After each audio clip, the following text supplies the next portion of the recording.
I think we're up first, right? We're last. Hank, you have the chance to do the funniest thing ever right now. Yeah. Okay. Number one, we doing Christ? It's your ball captain. Oh, man. Hank did put church down on the list. But I thought Christ would be a good one, but we're not going to go with Christ. We're going to go. On today's Pardon My Take, we have the finale of Chill Week and an awesome interview with Rob Mac. Phil Week. Yeah, used to be Rob McElhenney from Always Sunny. And we also have a good friend of ours who is an AWL and maybe going to win this golf tournament, Mardy Fish. We're going to recap everything from Chill Week. We've got the Mount Rushmore of words that start with C for chill. And we also are going to write a book. So we'll talk to you about that. We announced that on Dan Patrick's show on Wednesday. And then we'll finish up with Fyre Fest. Great show on the way, and it's brought to you by our friends at DraftKings. All right, folks, this is insane. For the first time ever, we've got a full-blown all-women's boxing mega event going down in New York City. 2 title fights, same night. Let's go. And if you're like me and love the action, DraftKings Sportsbook is where it's at. We're talking Katie Taylor versus Amanda Serrano 3, the trilogy fight. Absolute legends. Katie's putting her super lightweight belt on the line, and you know Serrano's bringing the heat. But don't sleep on the co-main, Alicia the Bomb Baumgardner, explosive powers, taking on the undefeated WBA interim champ, Jennifer Miranda. That one's going to be fireworks. If you've never bet with DraftKings, it's super simple. Just pick who you think's going to win. That's it. It's easy. And check this out. If you're new to DraftKings, throw down $5 and boom, you get $150 in bonus bets instantly. That's wild. So download the DraftKings Sportsbook app right now. Use promo code TAKE, that's code TAKE for new customers to get $150 in bonus bets instantly when you bet just $5 only on DraftKings. The crown is yours. Okay, let's go.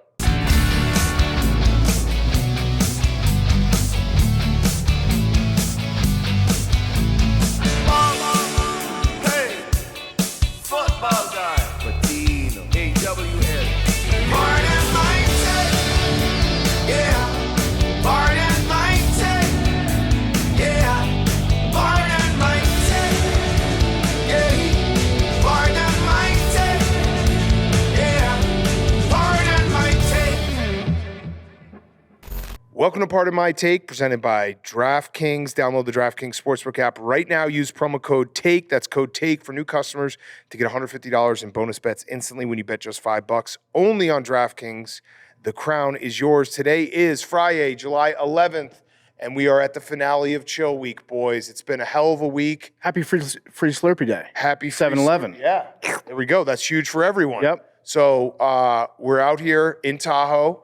Great week. Great week. We crushed it. So chill. I feel like we had a great chill time, made some great videos, did some great interviews, and also we announced that we're writing a book. Yeah, ultimate future us problem. Oh, So boy. announcing that you're writing a book is the funnest part of writing a book. Oh, yeah. Now we got to write a book. Yeah. And you know us. If you've listened to Pardon My Take over the years, you know that a couple things about us. Number one, we love to read. Mm-hmm. It's like our favorite thing. Yep. Number two, we're very punctual with following through on every single commitment that we ever make and Max promises. hasn't done the dingers only thing. Yeah. So, Max, you don't need to grab the mic. It's okay. It's just a fact that you haven't done the punishment. No need People to are heckling him, by the way. There was a guy yesterday. Oh no! who was Whatever you do, heckling him. don't do that. He's like, when is Max pitching? I was You like, see him out, "Dude." and don't ask him why he's not doing the No. Dingers only The league. guy asked me, and he's like, when's Max pitching? I was like, oh, he's right there. Go ask him. And he went up to him. He's like, when's Max pitching? But yeah, we love to read, and so we want to share that joy with the AWLs. But no, we've been approached several times over the years to do a book, We've taken a lot of meetings. and we've ended up canceling the books at the last minute several times, which always feels great to do. Yes. But this year, it's going to be the 10th year anniversary next year. So going up into next year, we have to start working on a book. It felt like it would be the right time to do it. Yeah, 10 years of Pardon My Take. It's been crazy. It's been awesome. And we're like, hey, we didn't want to write a book. I mean, I think there's been like 3 or 4 times PFT and I have taken meetings about books, and we've always been like, no, we don't want to do this. It's like stupid. We don't want to have be like, hey, go buy our book. But then it's like 10 years. That's a lot of history. That's a lot of stories that we're going to tell. A lot of memories, maybe some unreleased photos, all that type of stuff. Hank can empty the vault. Yeah, Hank's going to empty the vault. Hank's going to write an entire chapter without the use of autocorrect. Yeah, it seems like you guys have just been already like pawning off this book. You're like, oh, this person's going to write a chapter. This person's going to write a chapter. This person's going to write a chapter. I woke up this morning and we had a text from our good friend Scott Van Pelt to PFT and I. He's like, congrats on the book. And by the way, we have not written a single word. We have not done anything. So there is no congrats right now. But I immediately felt good to hear though. I was like, yeah, you're right, Scott. It's hard work. I immediately replied to Scott and I was like, you know that you have to write a chapter for us. So and he's in. So it's like somebody congratulating you because your wife's pregnant. Yeah. It's like, yep, I did it. Yeah, look at me. There we go. Book. We wrote a book. But yeah, we are going to write the majority of the book. Well, we have a ghostwriter. He's going to talk with us, then write some of the book. Then we're going to write some of the book. Then we're going to interview the ghostwriter and write a chapter of that in the book. But the ghostwriter's going to have to write the chapter about himself. Correct. After interviewing us about our interview with the ghostwriter. Correct. But no, I think instead of, you know how we used to do back in the day, do you wash your apples to every guest? I think we have to add a question to every interview. Will you write a chapter in our book? Yes. To every guest. Yes. Yeah, it's going to be the dumbest book ever created. And it's not going to be, it is. I don't want to, we're not going to write like a tell-all that's like super serious. It's going to be stupid. I had the idea yesterday, like every 20, 25 pages will be just a different quarterback kneeling in victory formation, letting you know that we're trying to run out the clock to the end of the book and just get as many pages, in this book. Yeah, we do want to include some good stuff in there. Oh, we're definitely going to include some good stuff. You will never the ghostwriter. We're going to take being lazy very seriously. Correct. When it comes to writing. It's going to be fun. There's going to be some, we're going to have some of the people that mean a lot to us. They won't have to write full chapters, but we'll have them interviewed, tell them, they'll be able to tell their side of it. But yeah, it's going to be done. We want it to be dumb. Yep. We want it to be stupid. Big font. Double spaced. Word searches, maybe crossword puzzles. There might be a chapter that's just a full chapter of just indentation. A maze. Yeah, where it's just like it's blank page, and then it's the start of the paragraph, end of the chapter. Yeah, no, it's going to be fun to do, I think. Excited to get into it. But again, we're saying that as two guys that have not started writing the book yet. Yes, correct. But I look forward to the challenge. Yes, we do. All right, what do we have? So get excited. It's going to be probably late next summer. Yeah. What was that, Hank? What was that, Hank? Well, here's the problem. We actually do have deadlines that they like. Yeah. They're real. Everything people. you guys just described, nothing sounds like next summer. No, it's going to have to be next summer. It has to be. There's deadlines, and they like. I feel like people miss deadlines. We're gonna miss deadlines. You know what they do in the publishing industry if you don't hit a deadline? They kill you. That's why they call it a deadline. Yeah. Hank and I could be like the last people on the planet to know anything about the publishing industry. That's why it's a Well, guess what? The third and fourth people who know, we don't know anything. We've just taken a couple. All I know is we've taken a few meetings with people that feel like they're way more adult than us. And I don't want to disappoint those people. That's fair to say, right? I think that's completely fair to say. Like people with their shit together are going to be like, hey, we need this. And then we're going to get to a fork of the road where PFT and I just stop responding to these people and pretend that we never said anything about this and never did anything and have to give back the money, or we're going to actually have to write a book. That will be the interesting point. You might have to delete this podcast at some point. It's just Dan Patrick show. It's like we never said that. Yeah, actually, never said that. Then we would get so many people would congratulate us on not having to write a book. We'd probably hear more from those people. Dude, we should just. Hey, you know what? Here's the other announcement. You thought about canceling the book? No. I'm thinking of something different. I thought about it right now. No. And no. You want to just say fuck it? No. I was gonna go one more. Think about it. We wrote a movie. It's gonna come out in a couple of years. So everyone should congratulate us. Wow. You should just get congratulations for shit we're never going to do. We're going to talk about that. It's going to be a movie based on the book. Yeah, right. We opened a restaurant. Congratulations to us. Okay. I'm kind of addicted to just getting congratulated for shit we're never going to do. Every kid in my hometown that went to my elementary school, I'm going to give you a full ride to college. God, these tots. The people who are responsible for getting this book made are going to freak when they hear this Yeah. because we're very close to canceling. What if we just said it though? Think about it. It would clear up our schedule significantly. It would be the Van Talk of books. Yeah, we have all the power. Yeah. Because we just be like, no, we're not going to write it. And they haven't given us the money yet. Right. 15 we don't have years to give is it back. like a better number. 15 years, good point. Hey, Yeah. 20 it's years? true. That hits better. Oh, man. Zach, You guys should, yes or no? on the book? Yeah. I think you should go book. Maybe just go big font, you know? Okay. But you hold the power right now. If you say no, we will cancel the book. You should do book. You should do the book. I don't think you should put a time frame He's on been yourself. paid I off. think you He's should been rush paid it. off. You're in the pocket of I don't I think don't even don't know rush who it. our Just don't publisher rush it. is, but he's been paid off. Yeah. We should also release a Spark Notes on our book. Oh, definitely. Yeah. It's called a podcast. Did we just write a book right now? Oh, should we go for lowest book sales ever? We sell one book. Well, there's going to be a million more listens to the audiobook. Yeah. We sell one Jerry book, O'Connell's doing the audiobook. but it's like He Martin doesn't know Shkreli, that. where somebody pays $3 million for the one copy of our book. Yeah, we could do that. We do know some wealthy guys. Might want it. All right, what's going on in the sports world? Anything that we need to talk about? We have our seventh. Huge sports day today. Yeah. Bronny versus Flag. Did it already happen? It's tonight. Well, it's tomorrow. It's yesterday as the show comes out. Thursday night, Summer League. Okay. Bronny versus Cooper Flag. Huge matchup. Who's the face of the league? Who should have been the face of the league? Should have been. Who is the face of Summer League? Okay. All right. So it starts in an hour as we're taping this. I think Cooper Flag went off. I think he did too. Yeah. I think he's better than we thought he was. I think he's significantly better than we thought he was. Now that he got away from Duke. Yeah. What else? Oh, Brent Rooker is in the home run derby. So we have 7 out of 8 now. It's huge. I mean, Announce is he going to do this to us? Is he going to do it to us? Yeah.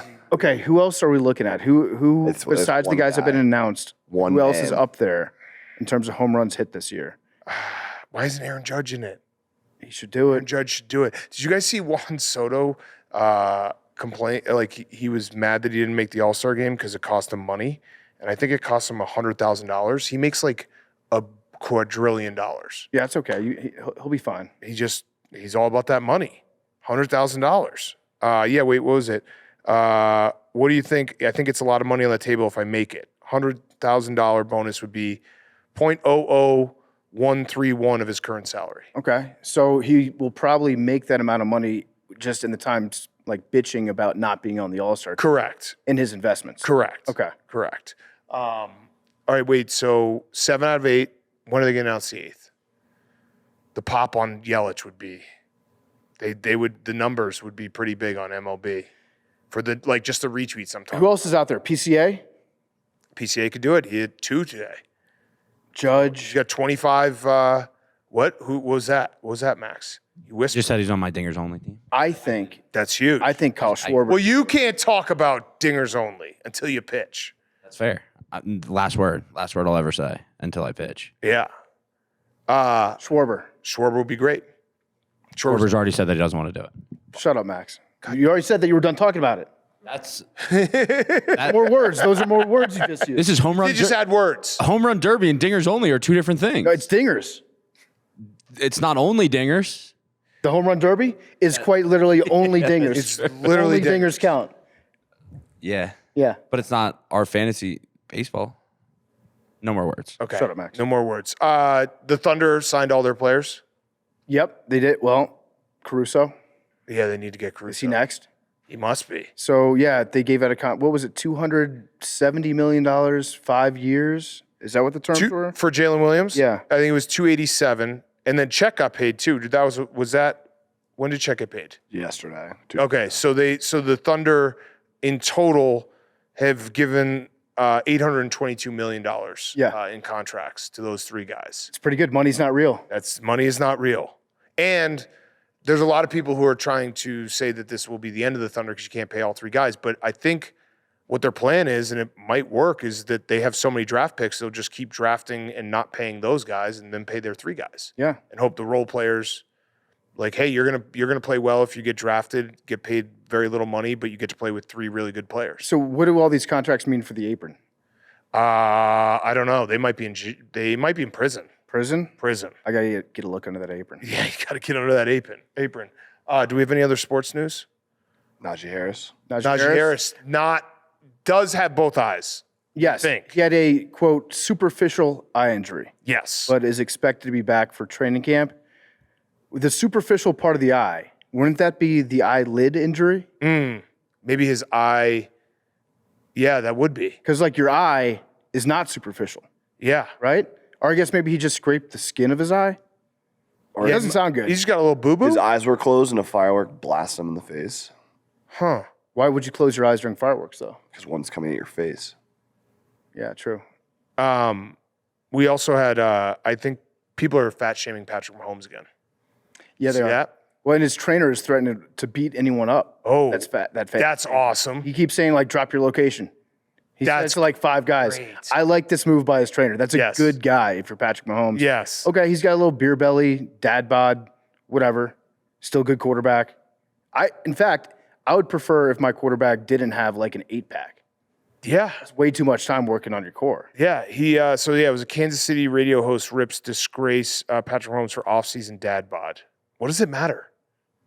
Patrick Mahomes. Yeah. He wins. I mean, it would matter maybe like later on in his career if he's like out of shape and gets injured, but if he's gone to 3 straight Super Bowls. He went to the Super Bowl. He did get beaten up in the Super Bowl. He did get beaten up in the Super Bowl, but I don't think this has to be like Kansas City sports radio. Like you got to have something, but like realize that you have it pretty good, and there'll be a day that will come 10 years, 15 years from now. You'll be like, yeah, maybe I shouldn't have nitpicked the guy who brought all this success to our city. Yeah, I'm going to guess that it's not necessarily coming from inside the house. I think most of the accusations of fat are coming from other teams, and that could actually be great for a Kansas City Chiefs fan because the last 5-6 years you've just had to invent reasons why people hate the Kansas City Chiefs and why people doubt you. Now you actually have people making fun of your quarterback. Now you've got an actual person to be mad at. Yeah, other than Will Compton. Yeah, Will Compton. Yeah. Okay. Anything else? Sports-wise? No one? It's July, baby. I just can't wait for Summer League. You know me. Yeah. Our interviews are great today, and we've been kind of out of pocket. I mean, I haven't watched anything all week because we've been working. Yep. You guys seen any? I don't know if I've seen any sports. I saw some baseball highlights. A little summer league, a little WNBA. I did watch some at Brewers game when the Miz was pitching. Oh, yeah. Yeah. Yeah. Filthy Mizness. You had to tune in for that. Oh, also happy birthday to Mudang. 1 year old. I forgot about Mudang. Yeah. She got a little bit big. That's the problem with pygmies. She's Yeah. like tortured. What'd you say? Isn't she like a tortured animal? Why? She's in a, what are you talking about? They like take advantage of her. How so? Wasn't that a thing? What is it, Jeffrey Perlman or whatever? What was the guy's name? The boy band guy? Oh, Lou Pearlman. Lou yeah. Pearlman. Yeah, pretty much. They like wake him up and like force him to Her? to be awake when it's not supposed to be and you know take advantage of her. Where'd you get these facts? It sounds like what we do to Hank. It sounds yeah. It sounds like they wake him up and they make him like perform when he's not ready to be awake. They make Mudang awake. Mudang doesn't get to play golf anymore. And when he does, they just make fun of him for it. Where'd you read this, Hank? I remember when it was like when she was hot last year. They like She was under 1, and you're calling her hot. So just like hot like in the public space when you were posting her every day. Yeah. You were the pervert. no, you're the pervert. You were posting videos of a 1-year-old every day. It's cute. What is hippo years to human? I don't know. I feel like they might be an animal that lives a long time because they just chill underwater and don't move. To human years. I mean, sea cow. Actually, no, that's manatee. I forget what hippopotamus is. Hippos generally live 35 to 50 years, which is equivalent to around 36 human years. So a 10-year-old hippo would be roughly equivalent to a 27-year-old human. What? Okay. So, Oh, yeah, that makes sense. So Okay. Mudang is like 3 almost. Yeah. human years. So, Hank, you just called a 3-year-old hot. Just so you know. Howitzer. Okay. Let's do our Mount Rushmore.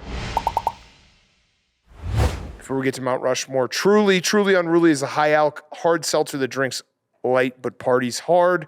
Truly Unruly is a hard seltzer that breaks all the rules with 8% ABV. It hits hard, but still tastes amazing. Comes in 4 fresh flavors: Tropical Twist, Berry Blast, Citrus Crush, Strawberry Smash. The truly hard seltzer tastes you love, the high alc unruliness you're looking for. It's the official hard seltzer. Pardon my take. Get unruly. I love the Strawberry Smash. We were out on the golf course drinking a couple Truly Unrulies. Perfect drink for the summer. So go get them in any of the 4 fresh flavors: Tropical Twist, Berry Blast, Citrus Crush, Strawberry Smash. Truly hard seltzer. Taste you love. The high alc unruliness you're looking for. 8% ABV, 100% delicious. It's the official hard seltzer. Pardon my take. Get unruly with Truly today. Okay, boys. Mount Rushmore of C words. Things that begin with the letter C. Mm-hmm. I thought I prepared for a different Mount Rushmore of C words. Oh, yeah. Yeah. Well, that could be on there. Dunham, C. 8. What's the score? 8, 9. I don't even know what the score is. Just tell me the score. 10-8-6. What was the phrase that we came up with that we're trying to stay strong? We're gonna stay strong. Stay strong. Don't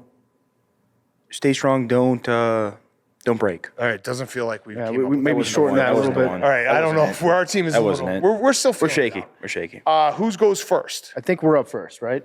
We're last. Hank, you have the chance to do the funniest thing ever right now. Yeah.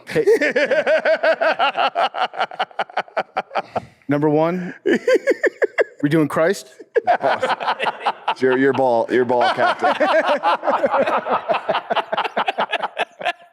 Oh man. Hank did put church down on the list. But I thought Christ would be a good one, but we're not going to go with Christ. We're going to go 1-1. Chicks. Ooh, nice. Chicks. God help me, I just love women. Okay. What do you think about that, Hank? I love it. Good Yeah? pick. Feeling good about that? Yeah. Okay. Who amongst us? Who amongst us, maybe Zach, doesn't like chicks? Yeah. Oh, baby chickens? Was that the one? Were we talking baby chickens or were we talking women? Women. Okay, that's cool. Yeah, Yeah. But it's good that you clarified that. just in case. Yeah. Fair point. I think we go with our 1-1, right? I think so too. Okay. All right. We're going to go our first pick, we're going to go college football. Yep, that was our 1-1. Do you love college football? I love college football. Do you watch a lot of it? I watch a lot of college football. Okay, all right. Why? Well, there was some debate last fall. What? You had who was it? Somebody accused you of not watching that much college football. Who? I forget who it was. What? Yeah. I don't think anyone accused me. I remember that. Who was it? You guys are just making this up now, Hank, because you definitely don't. I know your face better than anything. What? I remember Pipsy's right. Well, we're doing a making stuff up draft. Okay, you guys are up. Yep. How you feel, Max? I might go rogue. I like it. You guys need to go rogue because you're too good at this. I'm thumbsing up your message that you sent. They're too good at this. Go rogue. I think college football is a great pick. I don't know why we didn't think about this. We're going to go college basketball. Okay.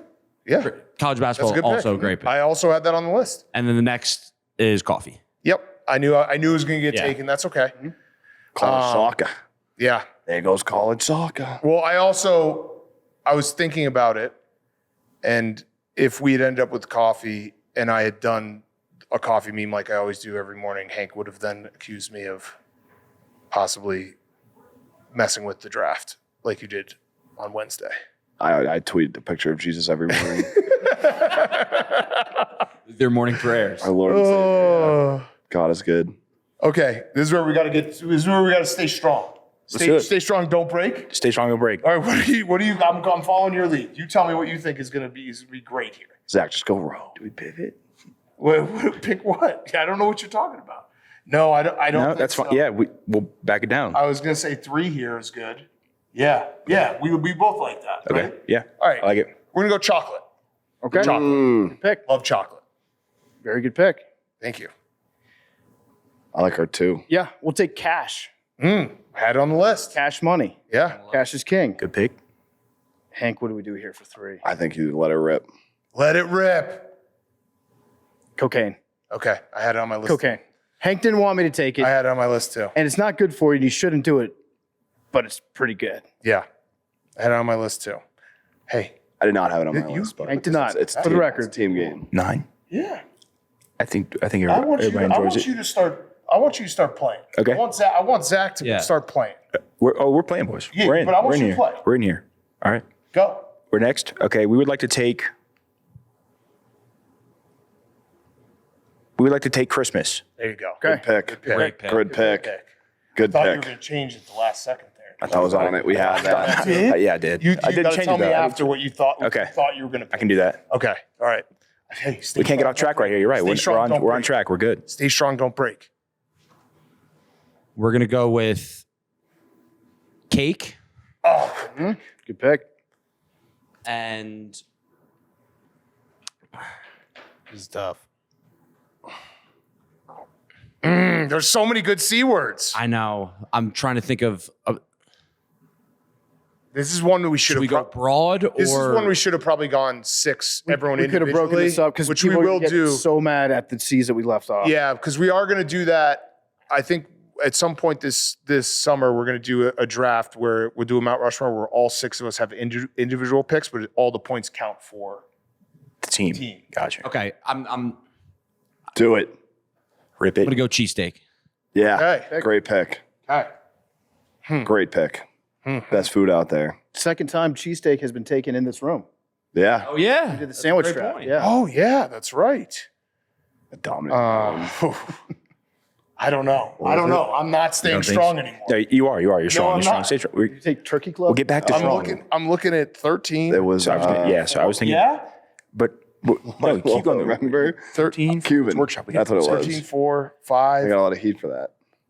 5 is good. that- 13 ribs, but like, does that? Yeah, it's a great sandwich. Oh right, I don't know. right. I don't know.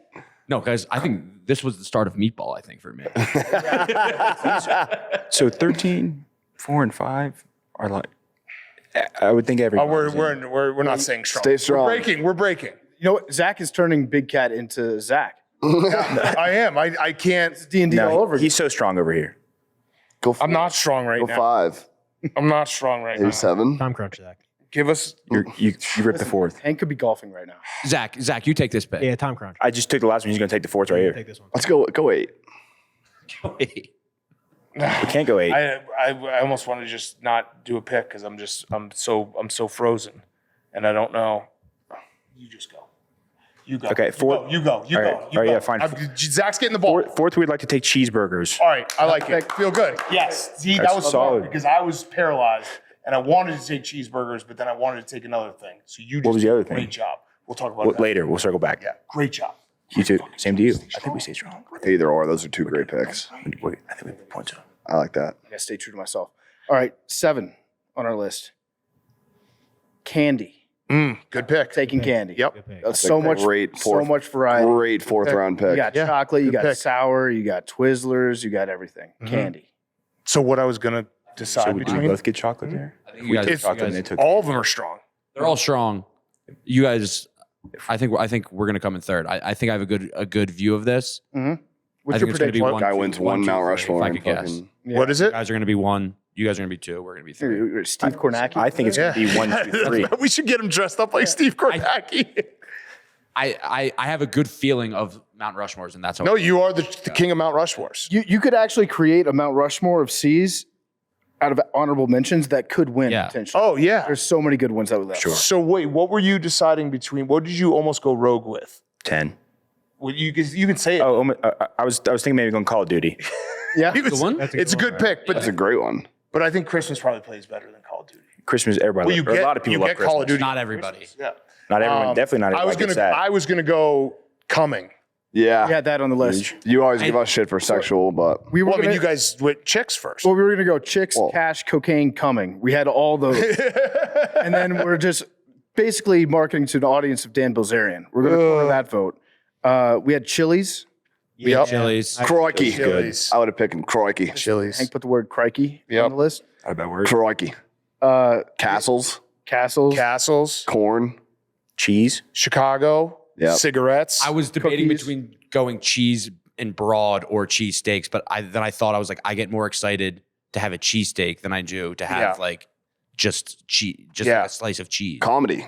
Yeah, we had comedy on there. We almost picked it with our fourth round. Couch. Couch is Nothing great. better than a couch. We had cunnilingus. Yep. Yeah. Yep. Corn. We've done it too much this week. Hank also- Chips and dip. Oh, chips and dip is good. And Chips, just chips. Yeah, we were thinking about it because like chips, we don't know. You get bad chips too, but chips and dip, and then Cool Ranch Doritos. If we wanted to get specific or the goat. Goat, yeah. I thought about just doing college in general, but like I did too. But you Some can't people do don't like it. We put ourselves in a spot of like you can't do college football and college. Correct. I can't do college basketball and college. Yeah, concerts. Concerts are great. Concerts, Computers. oh, that's a good one. Yeah. Zach had Cell phones. Computers Cell sometimes phones? suck though because it just worked. carne asada. Work. Zach had an interesting one.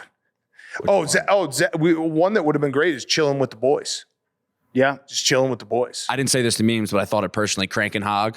That would have been good.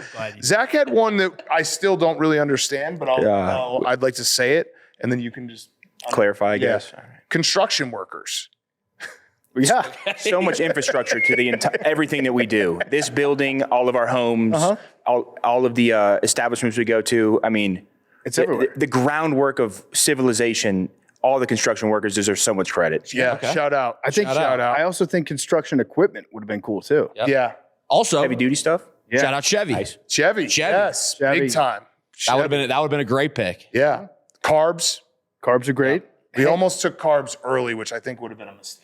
Hank put Carbs kind of have like a bad. I love carbs, but a lot of people are like, "Oh, carbs! You got to limit your carbs." Fuck that. You got to eat. Those more people are bread. lying to themselves. Hank put corner kicks on the list. Oh, Hank. And then Just brainstorming. Yeah. Okay. What about Share. Share. Also had share. calling a timeout? Creedence Clearwater Revival. CCR. Banger. Dion. Celine Dion. I had Carmen Electra.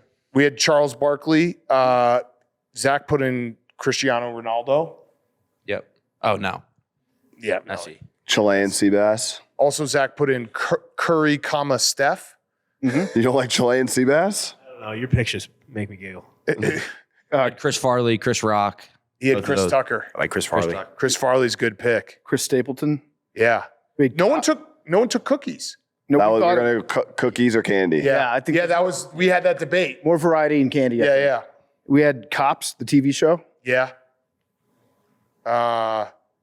Cards. But then you put cops on a graphic and some. What do you got a problem with cops? No, but some people. Some Go people back do. to blue. Sounds like you don't. You have a problem with cops. I do not have a problem with cops. I back Some blue. people If do. liking the cops is I back pandering, blue. then that's Some fine. people do. Sounds like Yeah. you got a problem. Christ and Cops. That's what we're about over here. Yep.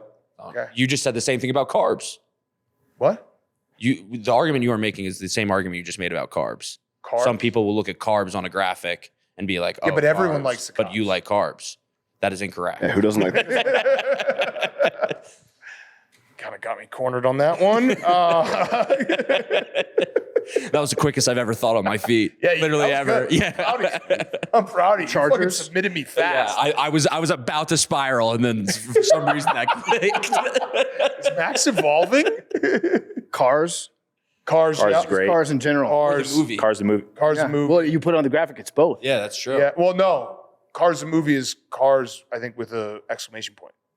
But you could also be very excited about cars. Yeah. True. I believe. I'm not 100% sure. Let me see. I don't know. Maybe I made that up in my head. Croissants. That was a I good like to pick, say Hank. croissants. We said cheese, right? Yep. We did. Yeah. Cheese It's is a good not. one. Cars the movie is not exclamation point. I thought it was for some reason. A lot of good things out there. Beginning with C. Creeping somebody out when you're staring at them and they notice you staring at them. That's a good That would have one. been a good Yeah, one. that would be a good one for sure. That's a good one. Connor. Great name. Charizard. Oh yeah, Charizard. Charmander. No, well, Charmeleon? why would you take Charmander when Charizard's on the I board? honestly don't know the difference. You don't get Charizard without Charmander. Meaning is the first. So you hate stage. kids. So you hate kids. You can't have Charizard without a Charmander. But that Charizard is the most evolutionized form. Yeah, but Charmander gets you Charmeleon's there. actually the. Yeah, but Charizard is the most valuable of all Pokemon. You got to respect the journey, though. You do have to respect the journey. You have That's to good. respect the That's journey. fair point. Crabs. Crabs is good. Eating ones. But then I know, I thought about that, but then it's like crabs on a graphic. What does that mean? What does that mean? What does that mean? Crab legs, maybe. That would have been crab cakes. Crab feast. I love crab cakes are delicious. Crab Fantastic. cakes. Crawfish. Yep. Crawfish are good. Yeah, so good. Chicken. China.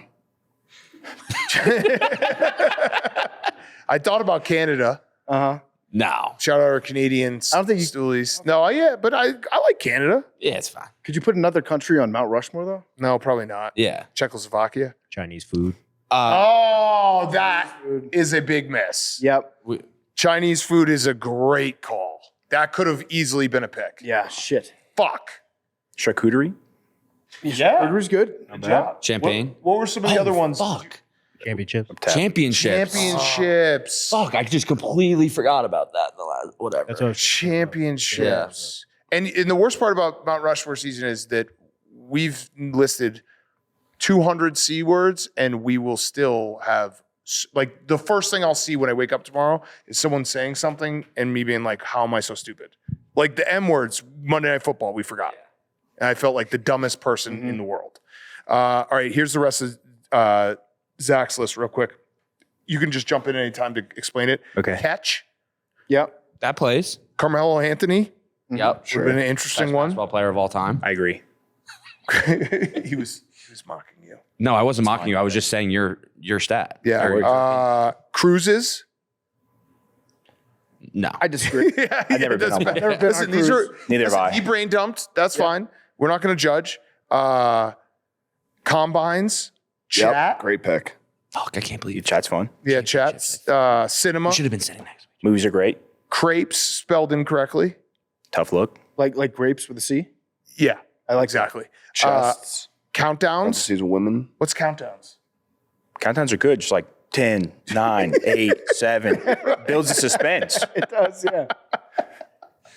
Fucking miss countdowns, He's dude. right. How do we New not Year's do Eve? that? New Year's Oh, Eve's that's a going great to be the time. number one thing that people are pissed off about tomorrow. Fucking left countdowns off. Oh, all right. Coolers. Cows. Coolers is good. Coolers is good. I was thinking cold beer, but that's kind of, would that have counted? Nah. I feel like that's a little too. That's an adjective. You picking can't use beer. that. Yeah, right. Country music. Cola. Cola. Yeah. All right. Good job, guys. Let's get to our interview. We got a great interview with Rob Mack, aka Rob McElhenney from Always Sunny, and then our good friend Mardy Fish, who hopefully is going to win this tournament. He's defending champ of the ACC, and then we'll finish up with Fyre Fest, and that's the chill week. We'll get to Rob Mack in a second. Beforehand, he's brought to you by Chevy. You grind all year, early mornings, late nights, fantasy drafts. Your hustle mode's on. But when summer hits, it's time to chill, and Chevy Silverado makes that possible. We're talking towing the boat to the lake, off-roading in the woods like a legend, and still having room for the squad and all your gear. Inside, Silverado's comfy like a recliner. Outside, it's built like a linebacker. Chevy Silverado. Work hard, chill harder. Football guy approved. Head to Chevy.com. Check out more about the Chevy Silverado. Chill harder with the Chevy Silverado. It's a great truck. We've got one here with us in Tahoe. We're cruising around in it. It's a beautiful blue Silverado. The most chill truck, but also your best friend as a truck. Chevy Silverado, the official truck of Part of My Take. And now, here's Rob Mack. Okay, we now welcome on a very, very, very special guest. It is Rob Mack, which, is that official? Should we start? Yes. So Rob from Always Sunny, Rob Mack, officially changed his name. Is there a viral ad behind this? What's going on? No, there's no viral ad. I mean, there is a very brief, under 60-second explanation. I would love to hear it. Online. That's easy to see. Okay.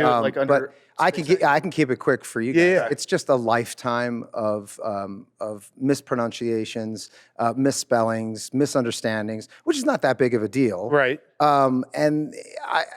For years, I was asked, especially when I first started, would I consider shortening my name or changing my name? A lot of people, in fact, a lot of people you're not even aware of have changed their name when they get into my business. Mm-hmm.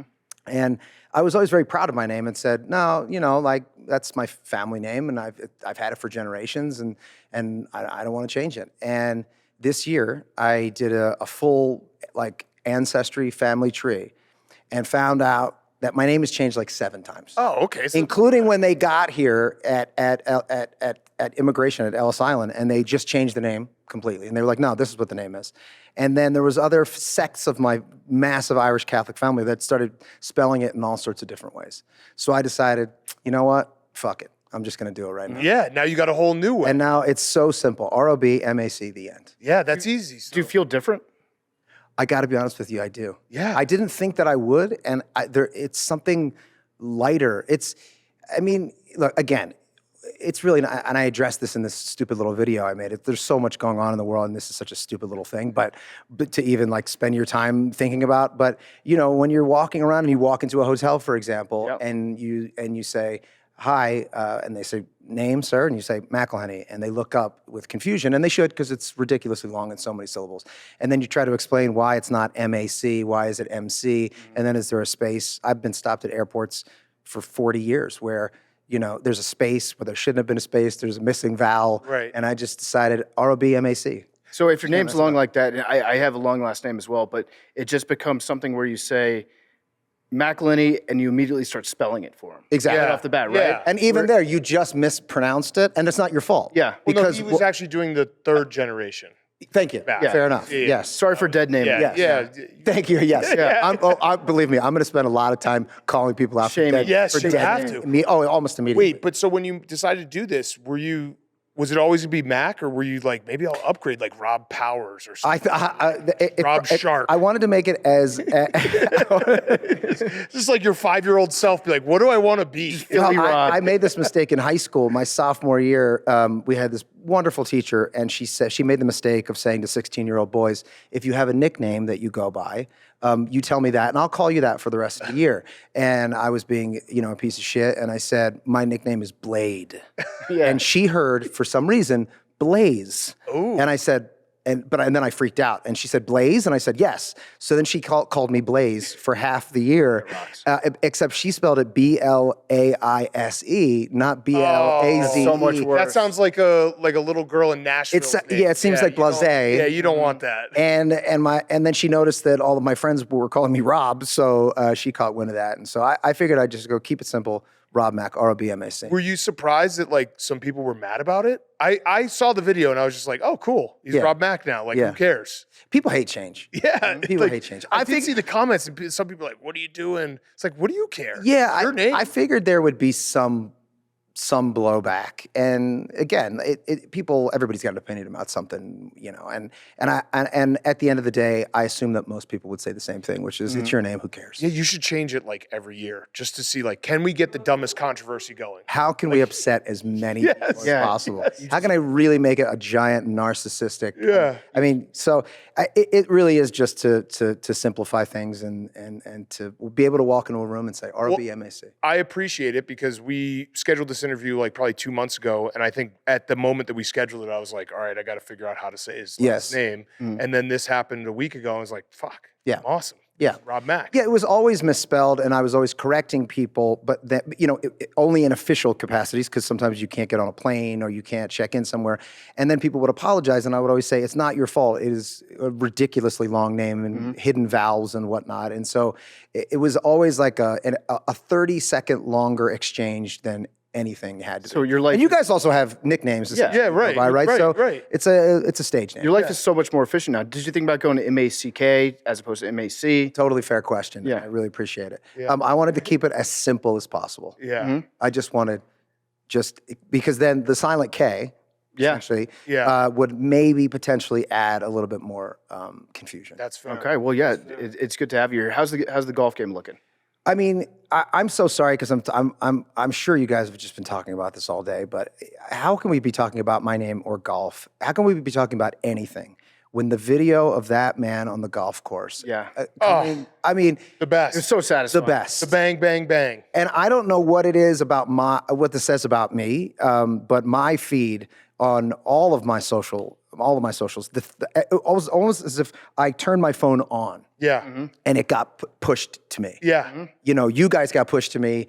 Like that video got pushed to me on every single channel I have, and it is just glorious content. It's not only the fact that it's ex-NHL enforcer just kicking the shit out of a guy who is being like way too aggressive. But there's just something about like guys on a golf course in polos fighting that just, it does it for me. Maybe it's like a new UFC we could get. Like they do the slap. Maybe it's just golfers fighting.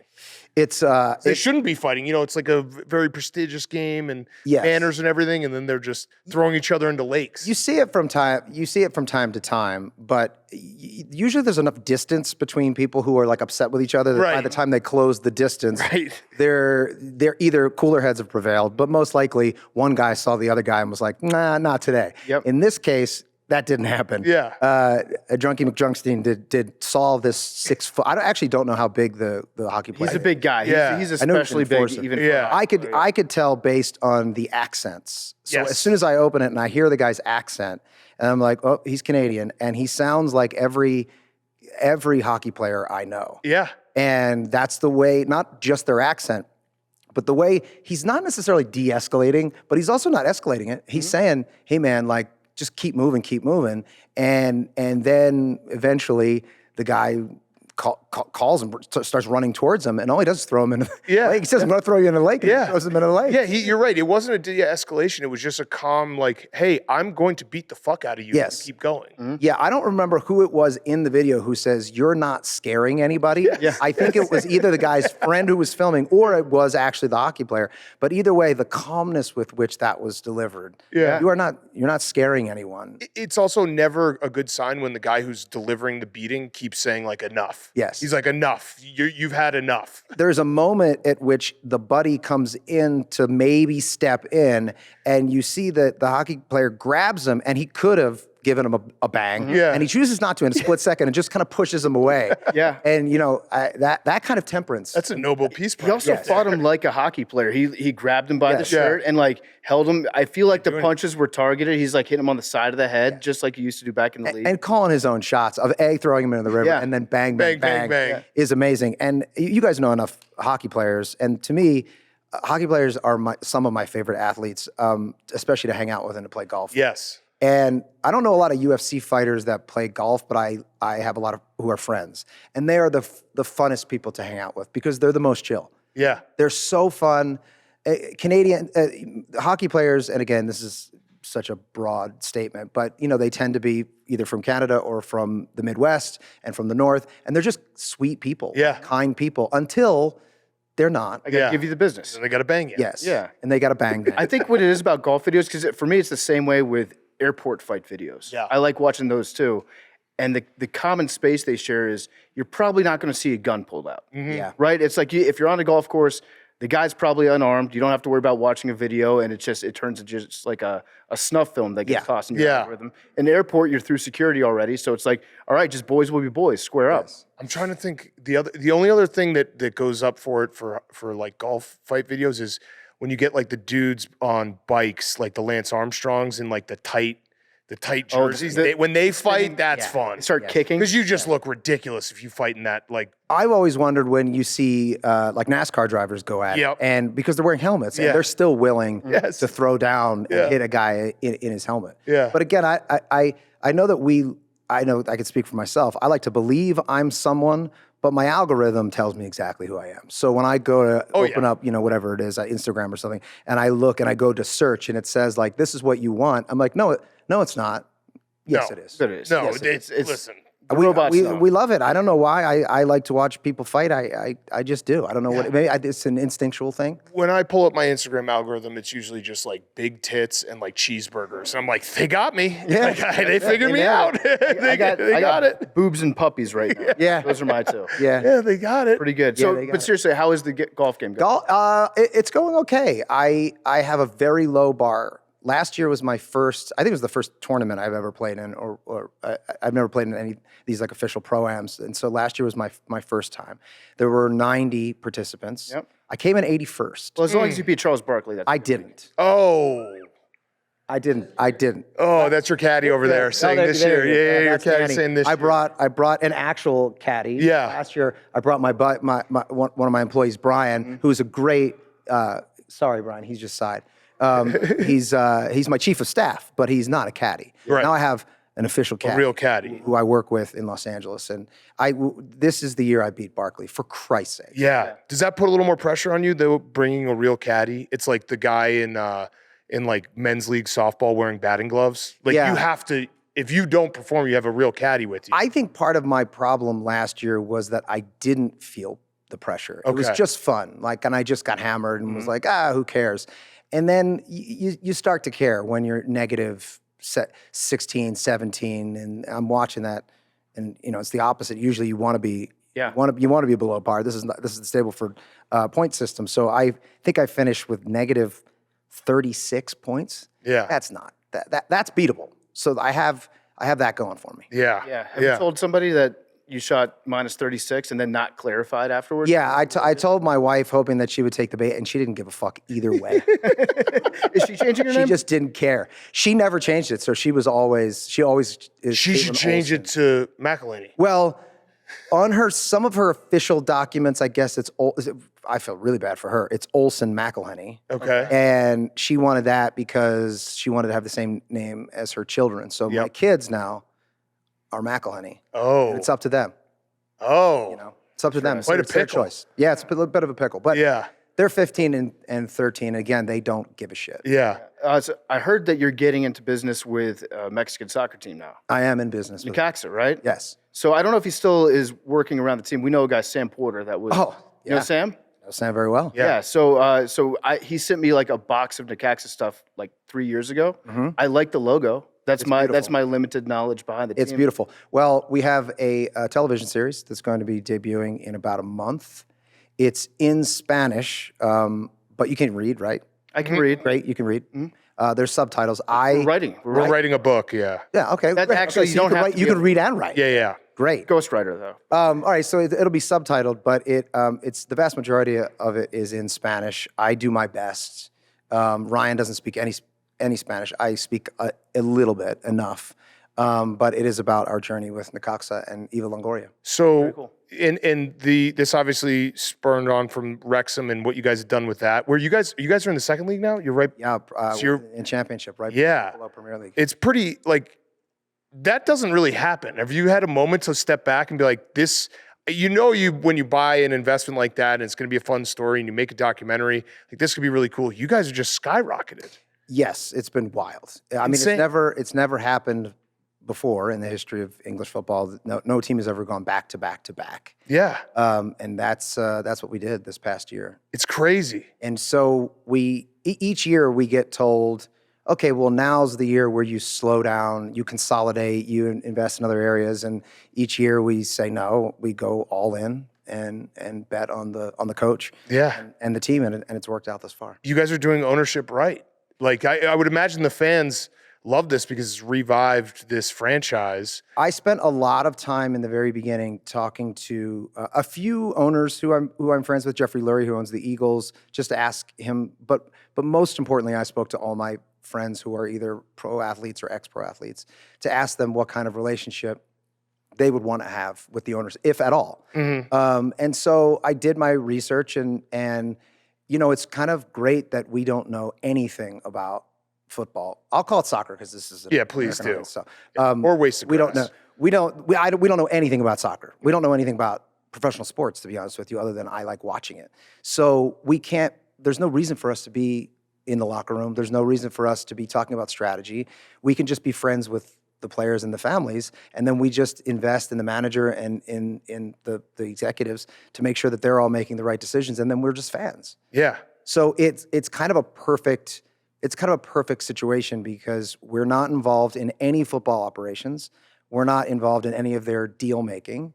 We approve the budget, but at the end of the day, if a player isn't moving on with us, that's not my call. So it allows us to become really good friends with players. Yeah. Yeah, that's awesome. So you should coach at some point.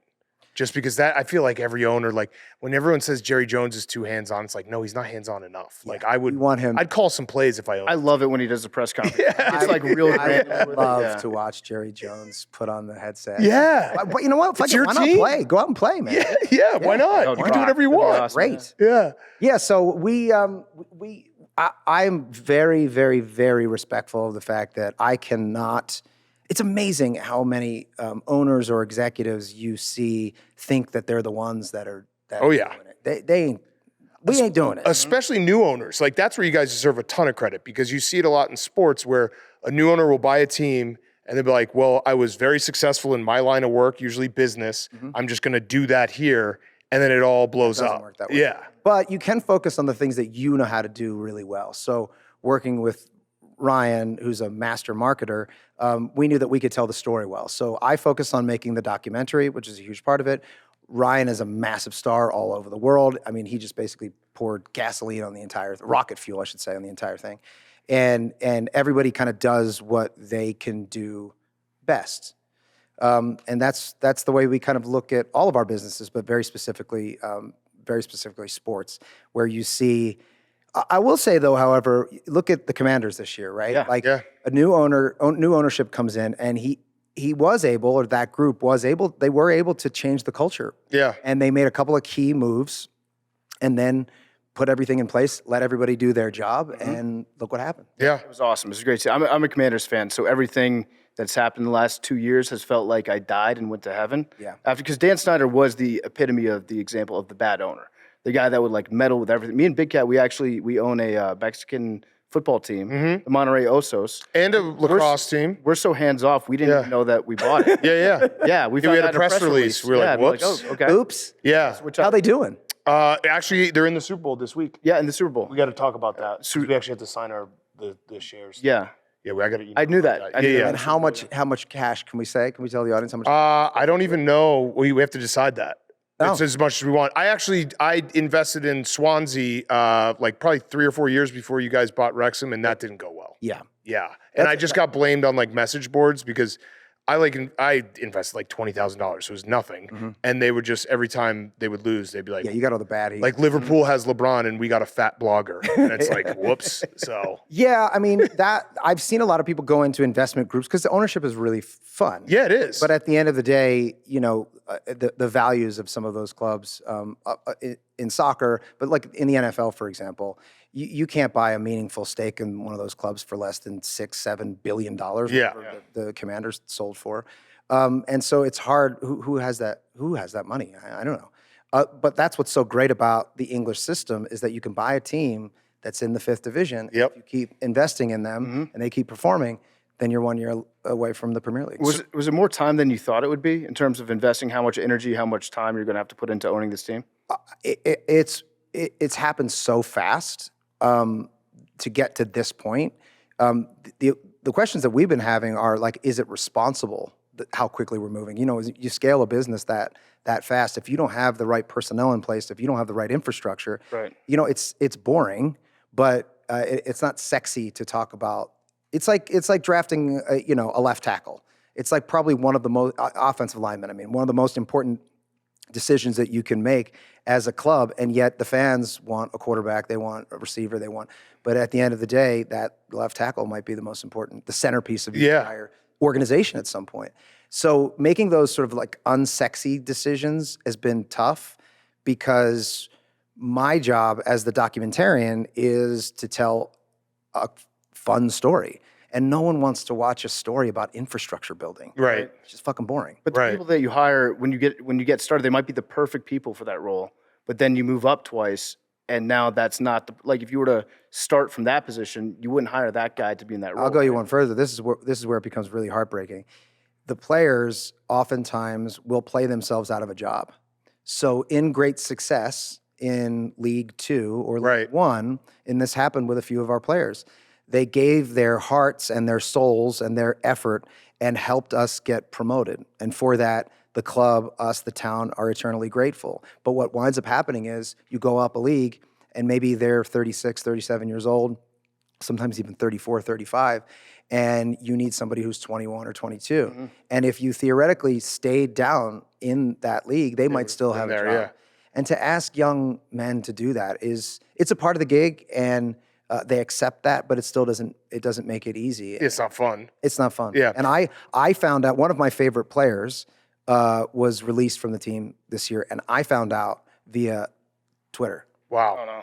And I was just as shocked as he was, and it was his statement. And the manager hadn't told us yet. He talked to the player, which is what he should have done. The player talked to his teammates and then put out a statement, which is his right to do.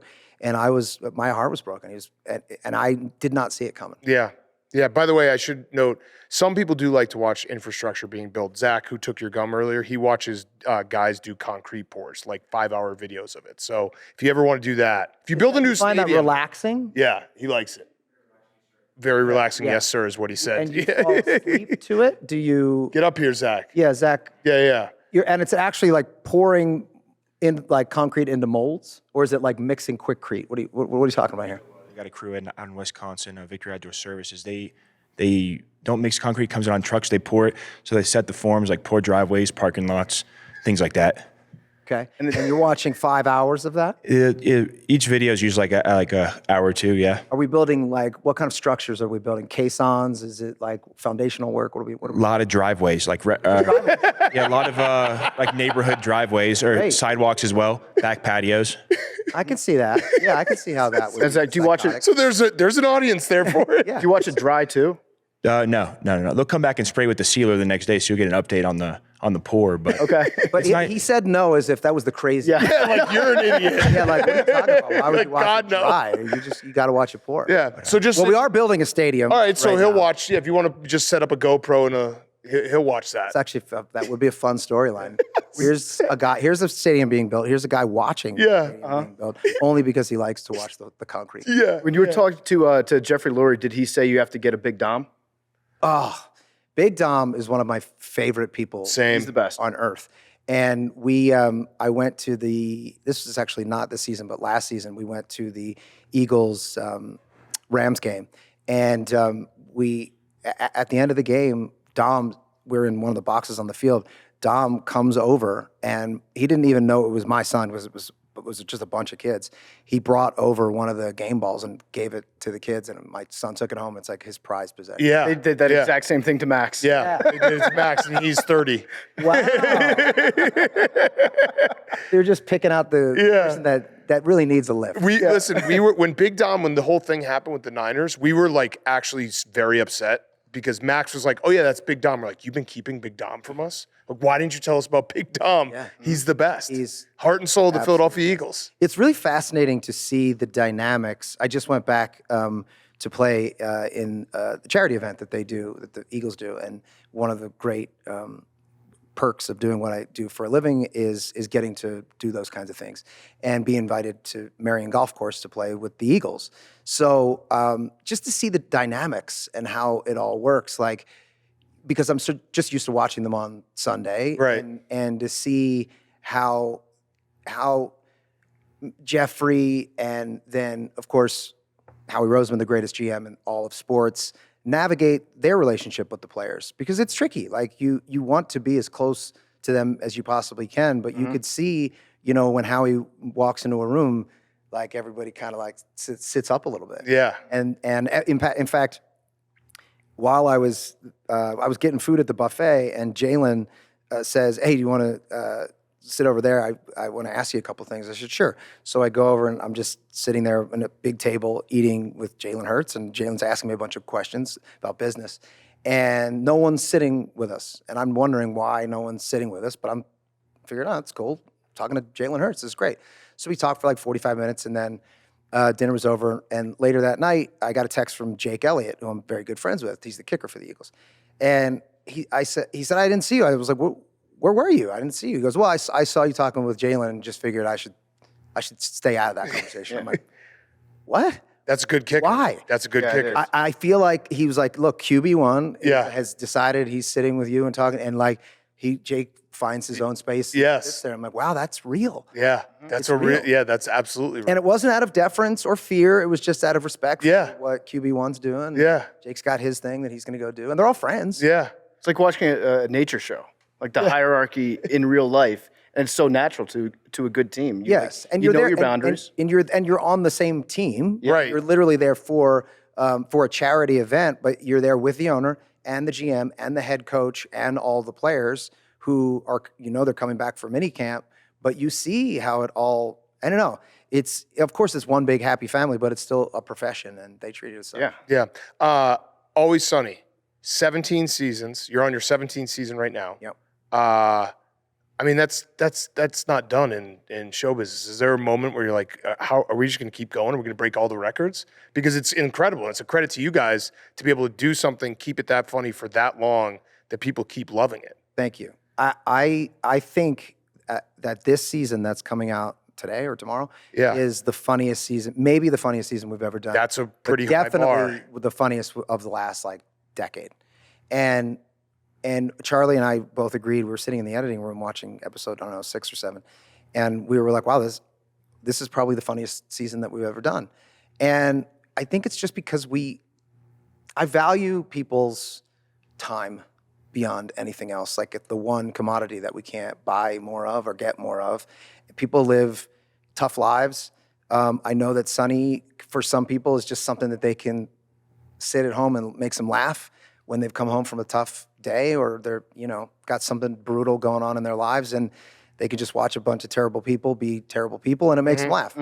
So I take that very seriously. And for as silly and ridiculous as the show is, the work that we put into it comes out of respect for people's time. Yeah. And I feel like if people are going to show up for us week after week, year after year, like generation after generation, then at the very least, I owe them the time to put into it to make it to be the best that I can make it. Yeah. Can I ask you a question about the upcoming season? And you have to tell me and be truthful with your answer. Ryan Reynolds, is he in it? No. Was that truthful? Oh, he That's did. truthful. Was that truthful? Because there was the whole is he going to be your boyfriend thing that you guys tossed around a little bit? No, he's not. He's not. He cut me out of Deadpool. He's Yeah. I'll keep him in the documentary, but Okay. that's that, and the Coxa one. Wait, Anything. Money's my fan. You can edit him out of whatever you want. Yeah. When you guys are sitting there though, editing season 17, you're like, this is the best season. Do you take a moment and sit back and be like, what's the story? The pilot, you went to like a Best Buy and got like a camcorder, because that's before cell phones that had video, like $200, and I got a Best Buy card that I couldn't, and I bought a camera I couldn't afford.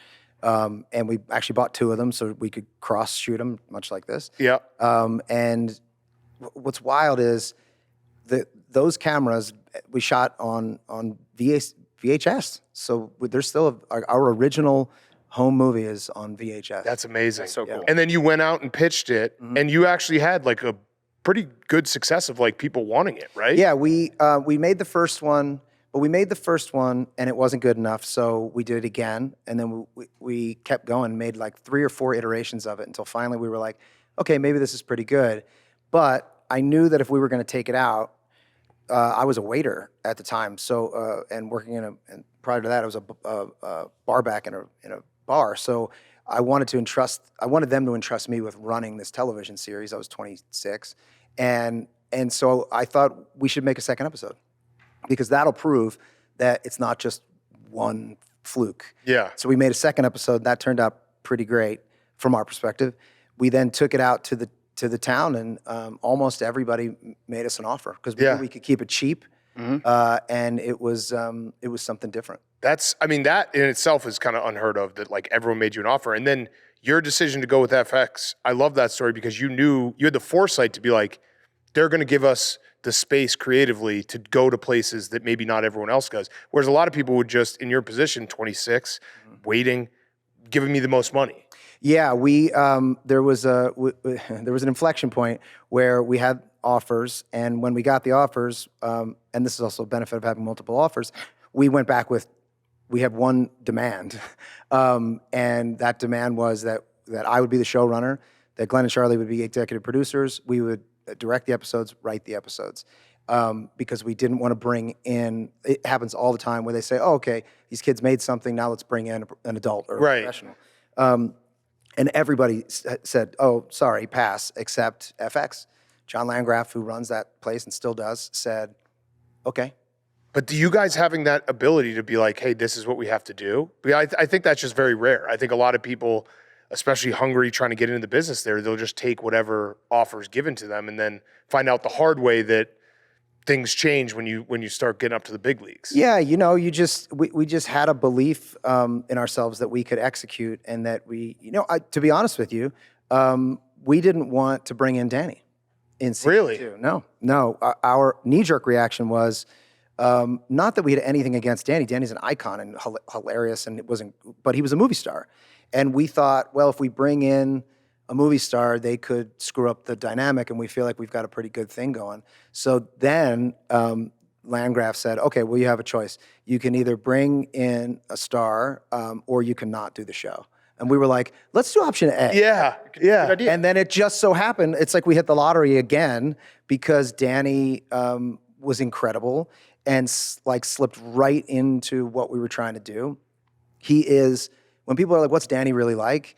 I say, okay, picture Danny DeVito in your head. That's what he's like. That's it. Yeah. And you know, some people, they ain't who they putting out in the world. He is. Wait, so how quickly were you like, this works with Danny? Knowing that it was a little bit forced on you. Yeah. But was there a moment, like even the first time or the second episode, where you're like, oh, this is going to be awesome? It actually happened when he, as part of his contract, he said, okay, I'll do it, but you only get me for 2 weeks to shoot an entire season of the show. We shoot really fast, but only having 2 weeks is not a lot, which means we had to front load all of his stuff in the beginning. So, and he was taking a risk on us, and we said, okay, fine, great. So we got about halfway through the first week, about Wednesday, and he could see that we were like really jamming, but he was having so much fun. And he pulled me aside and he goes, I'll give you as much time as you need. Oh, that's awesome. So we then kept him for we wanted to still be respectful. I think we only took another week or something like that, or 2 weeks. And there was that moment, and then subsequent to that, there was a time in which, maybe episode 3 or 4, he walks in and there was a bunch of space that we didn't realize was there. And I said, okay, when you come in, you'll just have some space before you get to the next line. So just say whatever you want. And he said, well, what should I say? And I said, Danny DeVito, man, I want you to say whatever you want to say. And he said, here, come here for a second. I said, what? He pulls me aside and he's like, I'm here because I'm old and you're young and you know what's funny. And what I think is funny is what my generation thought was funny. But I want to speak to your generation. So you tell me what to say, and I'm going to say it to the best of my ability. And so I did. I wrote something. He said it. He walked in, and that was that.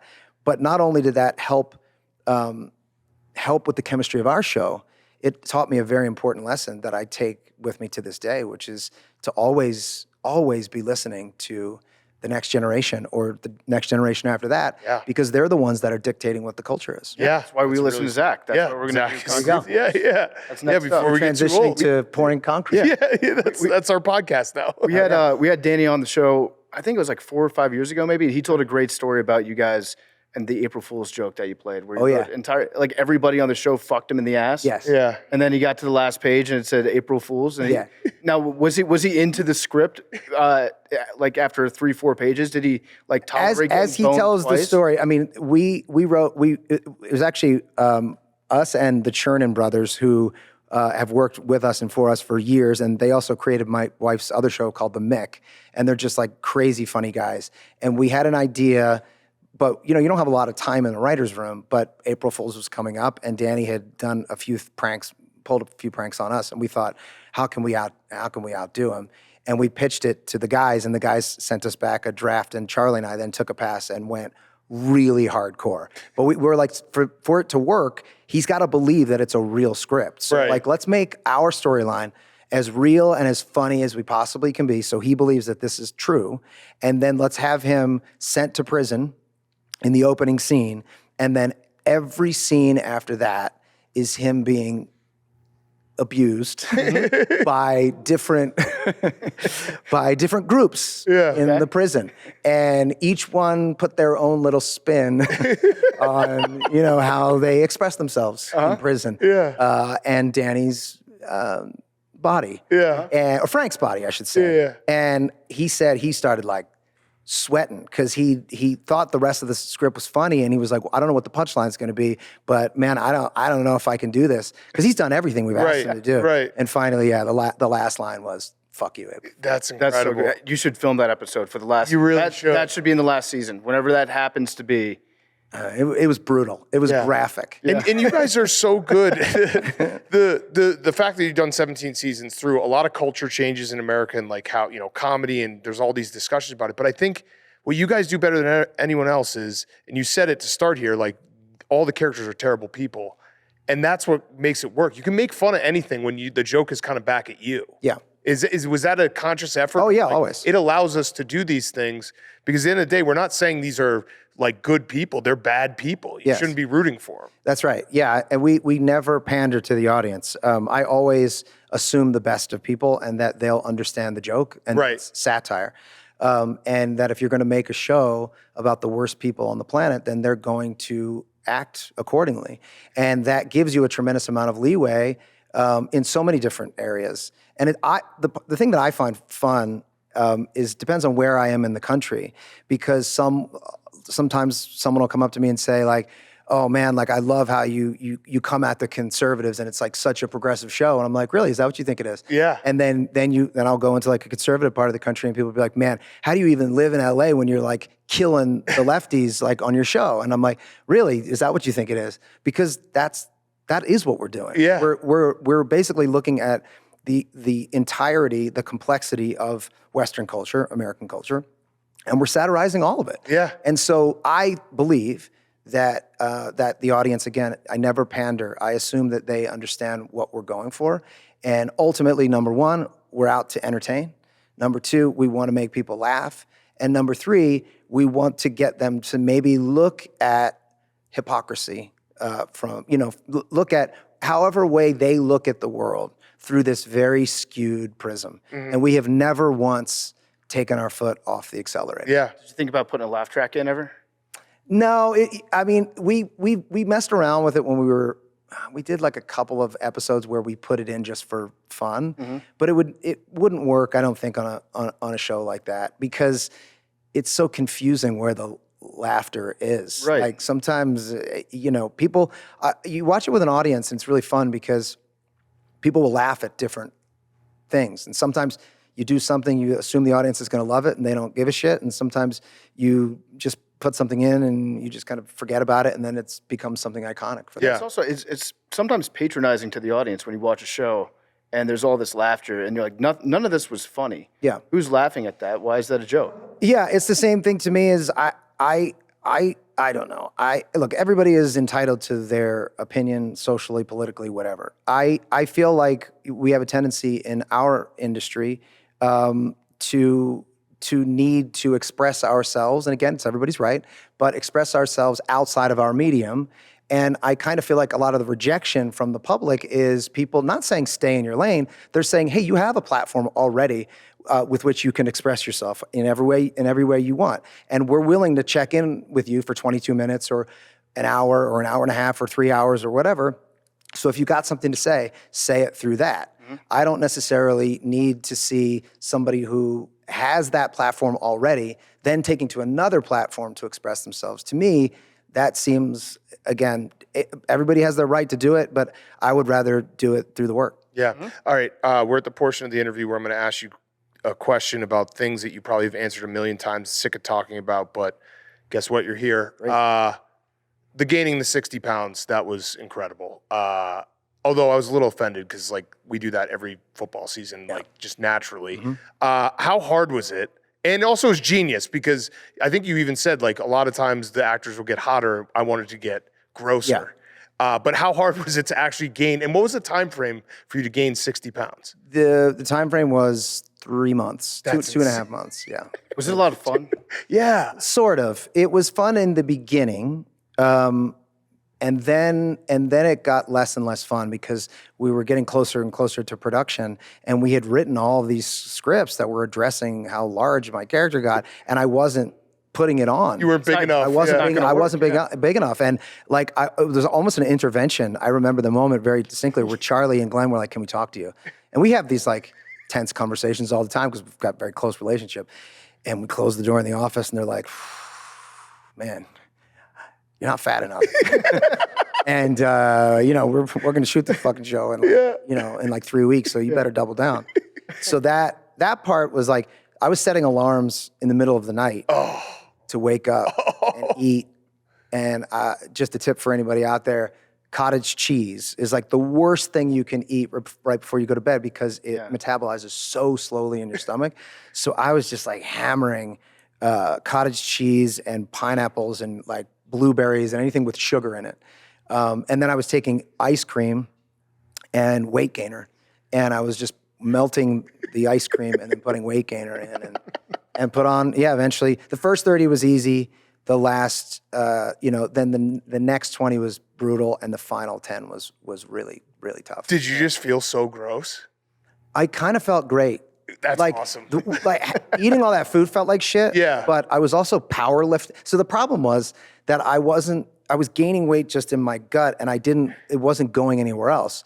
So I went to a trainer, and I was like, I want to look as disgusting as possible. And he's like, I've literally never heard that before. I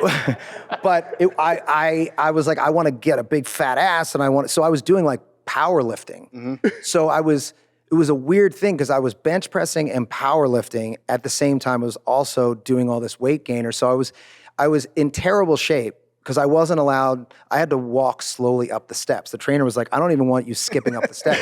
I want you to like never get your heart rate above whatever. So I was just doing like the heavy bench press and squatting. So I felt strong as shit. I mean, I was like an Eastern European. I was crazy strong. And that felt good. At any point, I'm sure like my ligaments were ready to, my liver took a hit, and my kidneys were in rough shape. But other than that, like I felt pretty good. Apparently Caitlin says that I snored like heavily.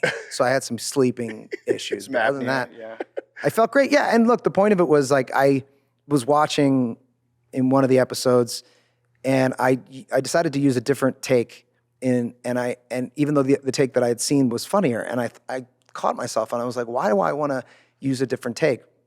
And I realized it was just like a moment of vanity. I felt like I didn't like the way I looked in that, and I was like, put that shit in check. Mm-hmm. That is the whole point of this show is to make the anti-sitcom. Yeah. So the anti-sitcom is never to make a decision based on vanity. That's when it sort of started for me, where in the off season I thought, okay, that was a scary moment where I almost made a vain decision. How can I do the opposite? Mm-hmm. So I pitched to everybody, what if we all put on 60 pounds? And everybody was like, fuck you. Danny said yes. And I was like, nah, I don't want to be responsible for killing Danny Devito. So I said, okay, I'll just do it. I'll just do it. I wanted to make by the way, I love Friends. I think it's a great show. I've seen every episode. I thought it was a really great show.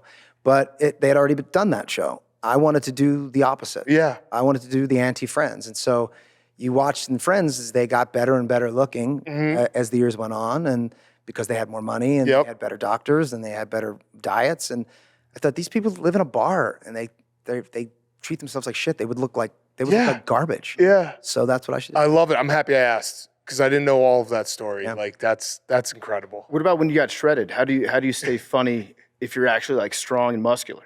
Well, that is like the problem. Like the better shape you are in, the less funny you are, just naturally. Yeah. Unless you tell your friends in the show, I did this for you. And the friends are like, what the fuck are you talking about? Why? And he did it just to like impress them, but they're not impressed by it. So ultimately, getting ripped is just as sad. And that's what we really try to go for. Like, what is the saddest version of these people and anybody who's like, even though it's as vain as possible, you then tip over into the other side, into the extreme side of something. And so it was like the extreme vanity is what made it so pathetic. Yeah. Hey man, we have to have an intervention. You're not fat enough. You're not fat enough. Get worse. Did you do any steroids? I did a bunch of creatine. Okay. And then when I got into like really ripped shape, no, I was still, I did creatine, and then it was like some kind of like fucking testosterone boosting supplements. I like the honesty there, because I do think it's very funny whenever like an actor gets into crazy shape in like 3 months for a role, and it's like, here's what they did. It's like, well, what about the other stuff too?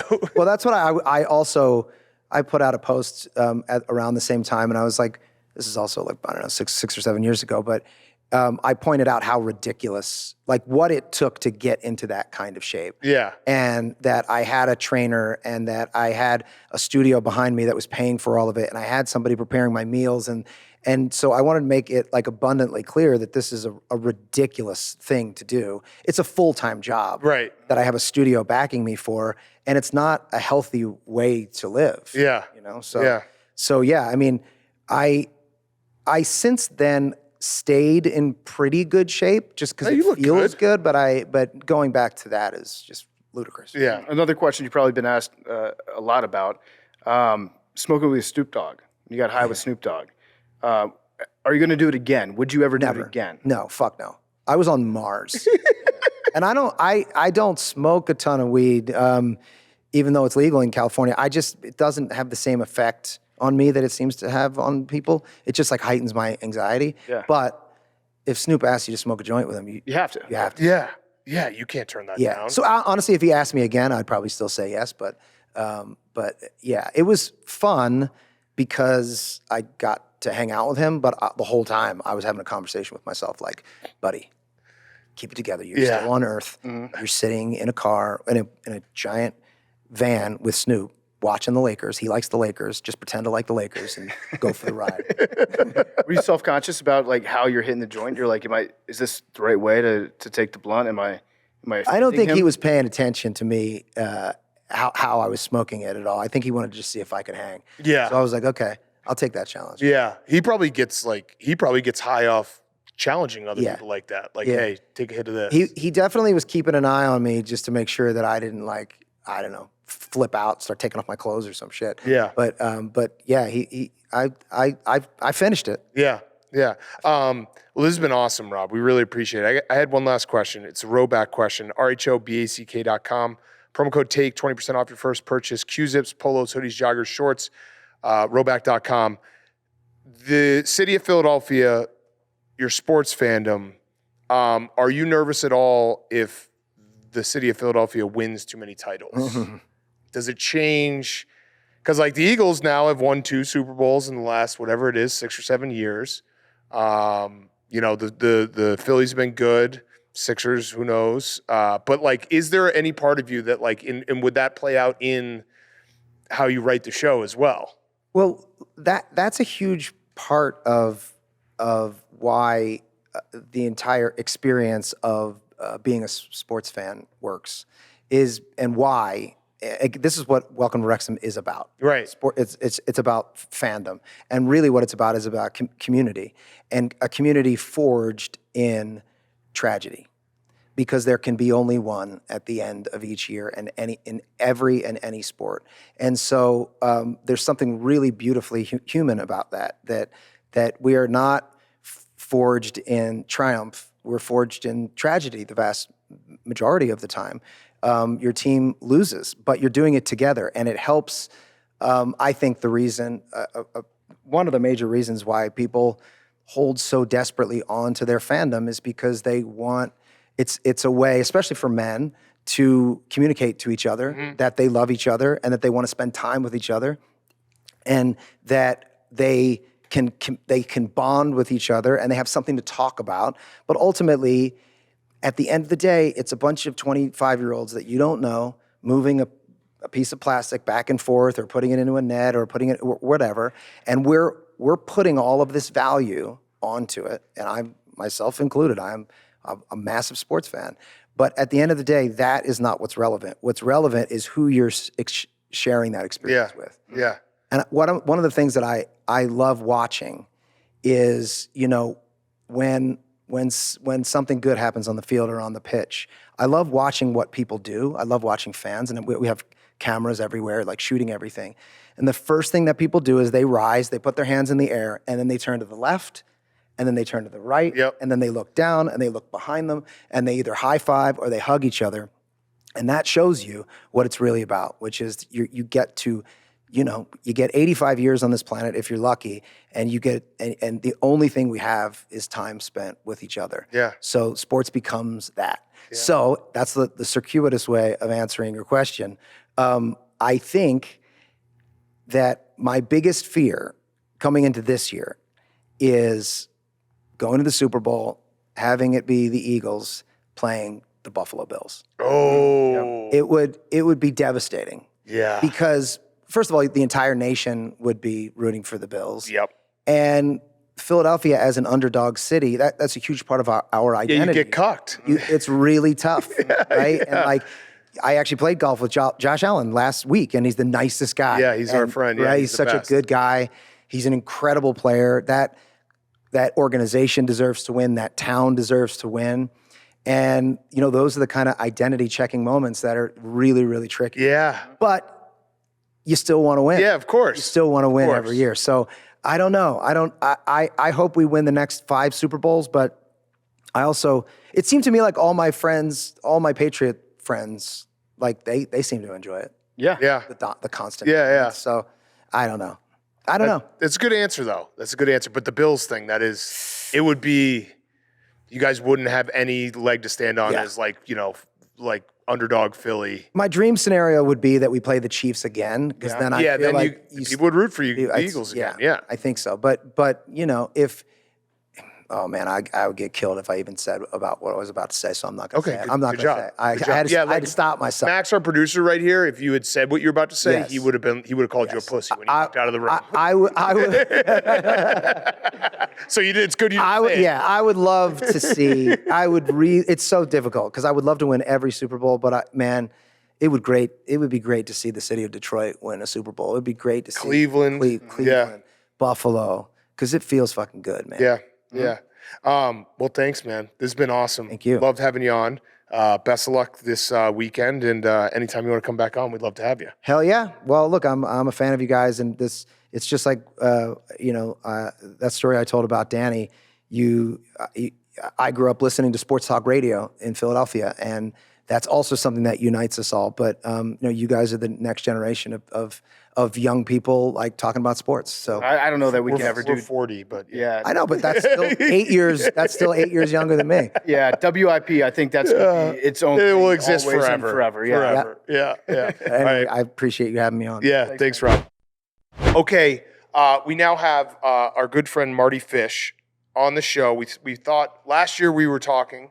Mardy is an AWL. He's also a 2-time winner. Hank actually said you were a 7-time winner.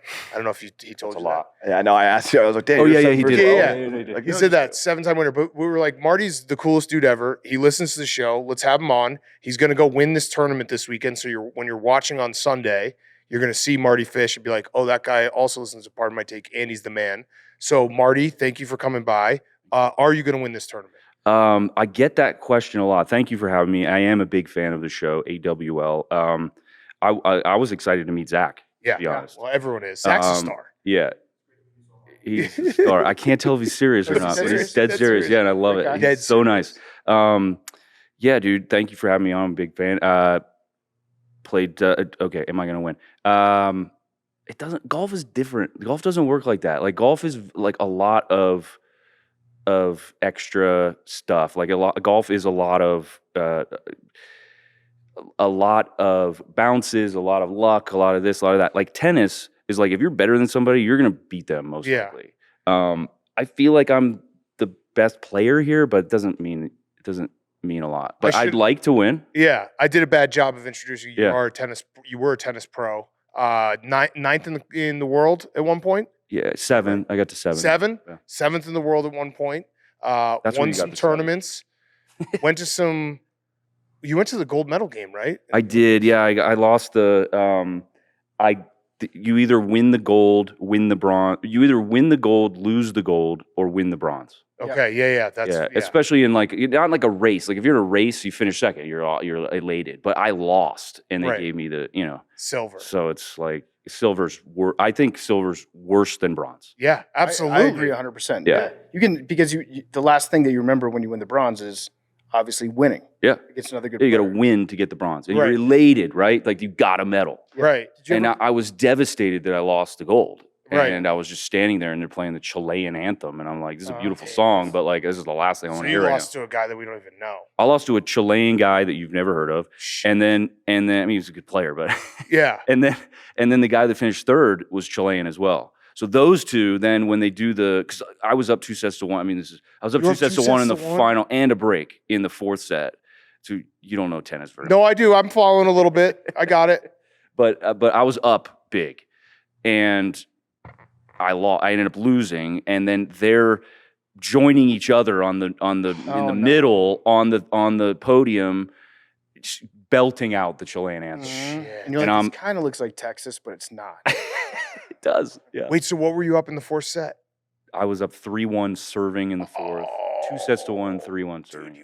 You blew it. I know. And I actually sat down like in changeover at one point, like at like up a break in the fourth, like legitimately going like, holy shit, I think I'm gonna win the gold medal. Like that. Yeah. And it kind of flipped after that. Brutal. Yeah. Don't do that. But I mean, you're pretty sick at sports, so I don't know. Everyone here in this entire Lake Tahoe, you're like the mayor. Everyone's like, you know everyone. Yeah. You've won the tournament twice. You beat, like, think about, I know obviously a gold medal Olympics would be sick, but you come out to this tournament and you beat like the biggest names in sports. That's got to feel awesome. Golf. But yeah, no, I mean, look, this is my 12th year and I'm a huge sports fan. So like all these guys, like I've wanted to meet anyways. George Kittle last night was at the player meeting and he just sat next to me and I was like, "Hey George, how you doing? I'm Marty." And like, then they did something with my name. I just assumed he didn't know who I was. So then they did something with the previous champion or whatever. And I had the trophy. He's like, "Oh, that's you." You know that. I was like, "Yes, George knows me." Yes. So yeah, I try and like meet everybody. Yeah. Yeah, it's cool. Why do tennis players grunt so much?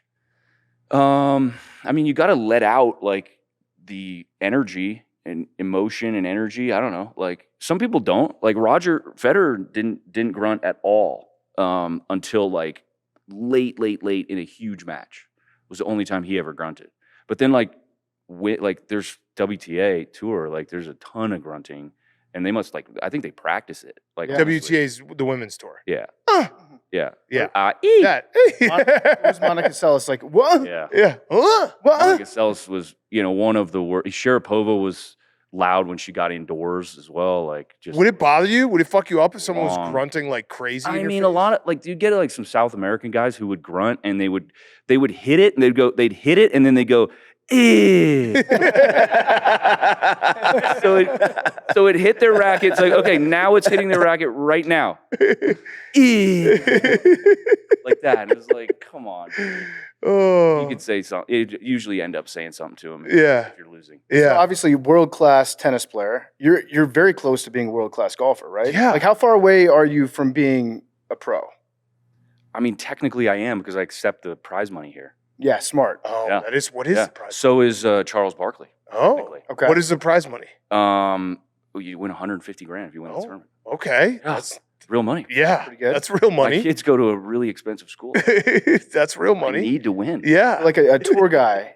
Like, how close are you to the I median? I get player? I would get maybe a shot and a half a side, probably. So like 3 shots a round, Okay. something like that. Yeah. I think would be like a fair. If I got 2 a side, I'd feel pretty comfortable. Not against like Scotty Scheffler by any means, but like if somebody could shoot mid 60s, then I would have to shoot like high 60s or low 70s. What's your best round? 63, a bunch of 63s. Damn. Never been. I shot 63 here, Damn. and they say it's a course record here, but like I don't know. We played like different tee boxes and stuff like that. So they said I shot 63 in 2020. It was the COVID year, and then I came off and they're like, course record. You beat Lee Trevino. It was a course record. I'm like, first of all, Lee Trevino played here. Yeah. Second of all, the tee boxes have got to be like. I'm not playing from the back tees. I mean, we got the tee boxes are all over the place. Yeah. Some like driver, you can hit driver on 11. Hank knows. Yeah. Hank does know. So Skip yeah, work the tee boxes are all over the place too. How close is Hank to being a professional? Yeah. Break down Hank's game because you played. So Hank skipped a whole day of work. Yep. Played all 18 with you and Jake Owen.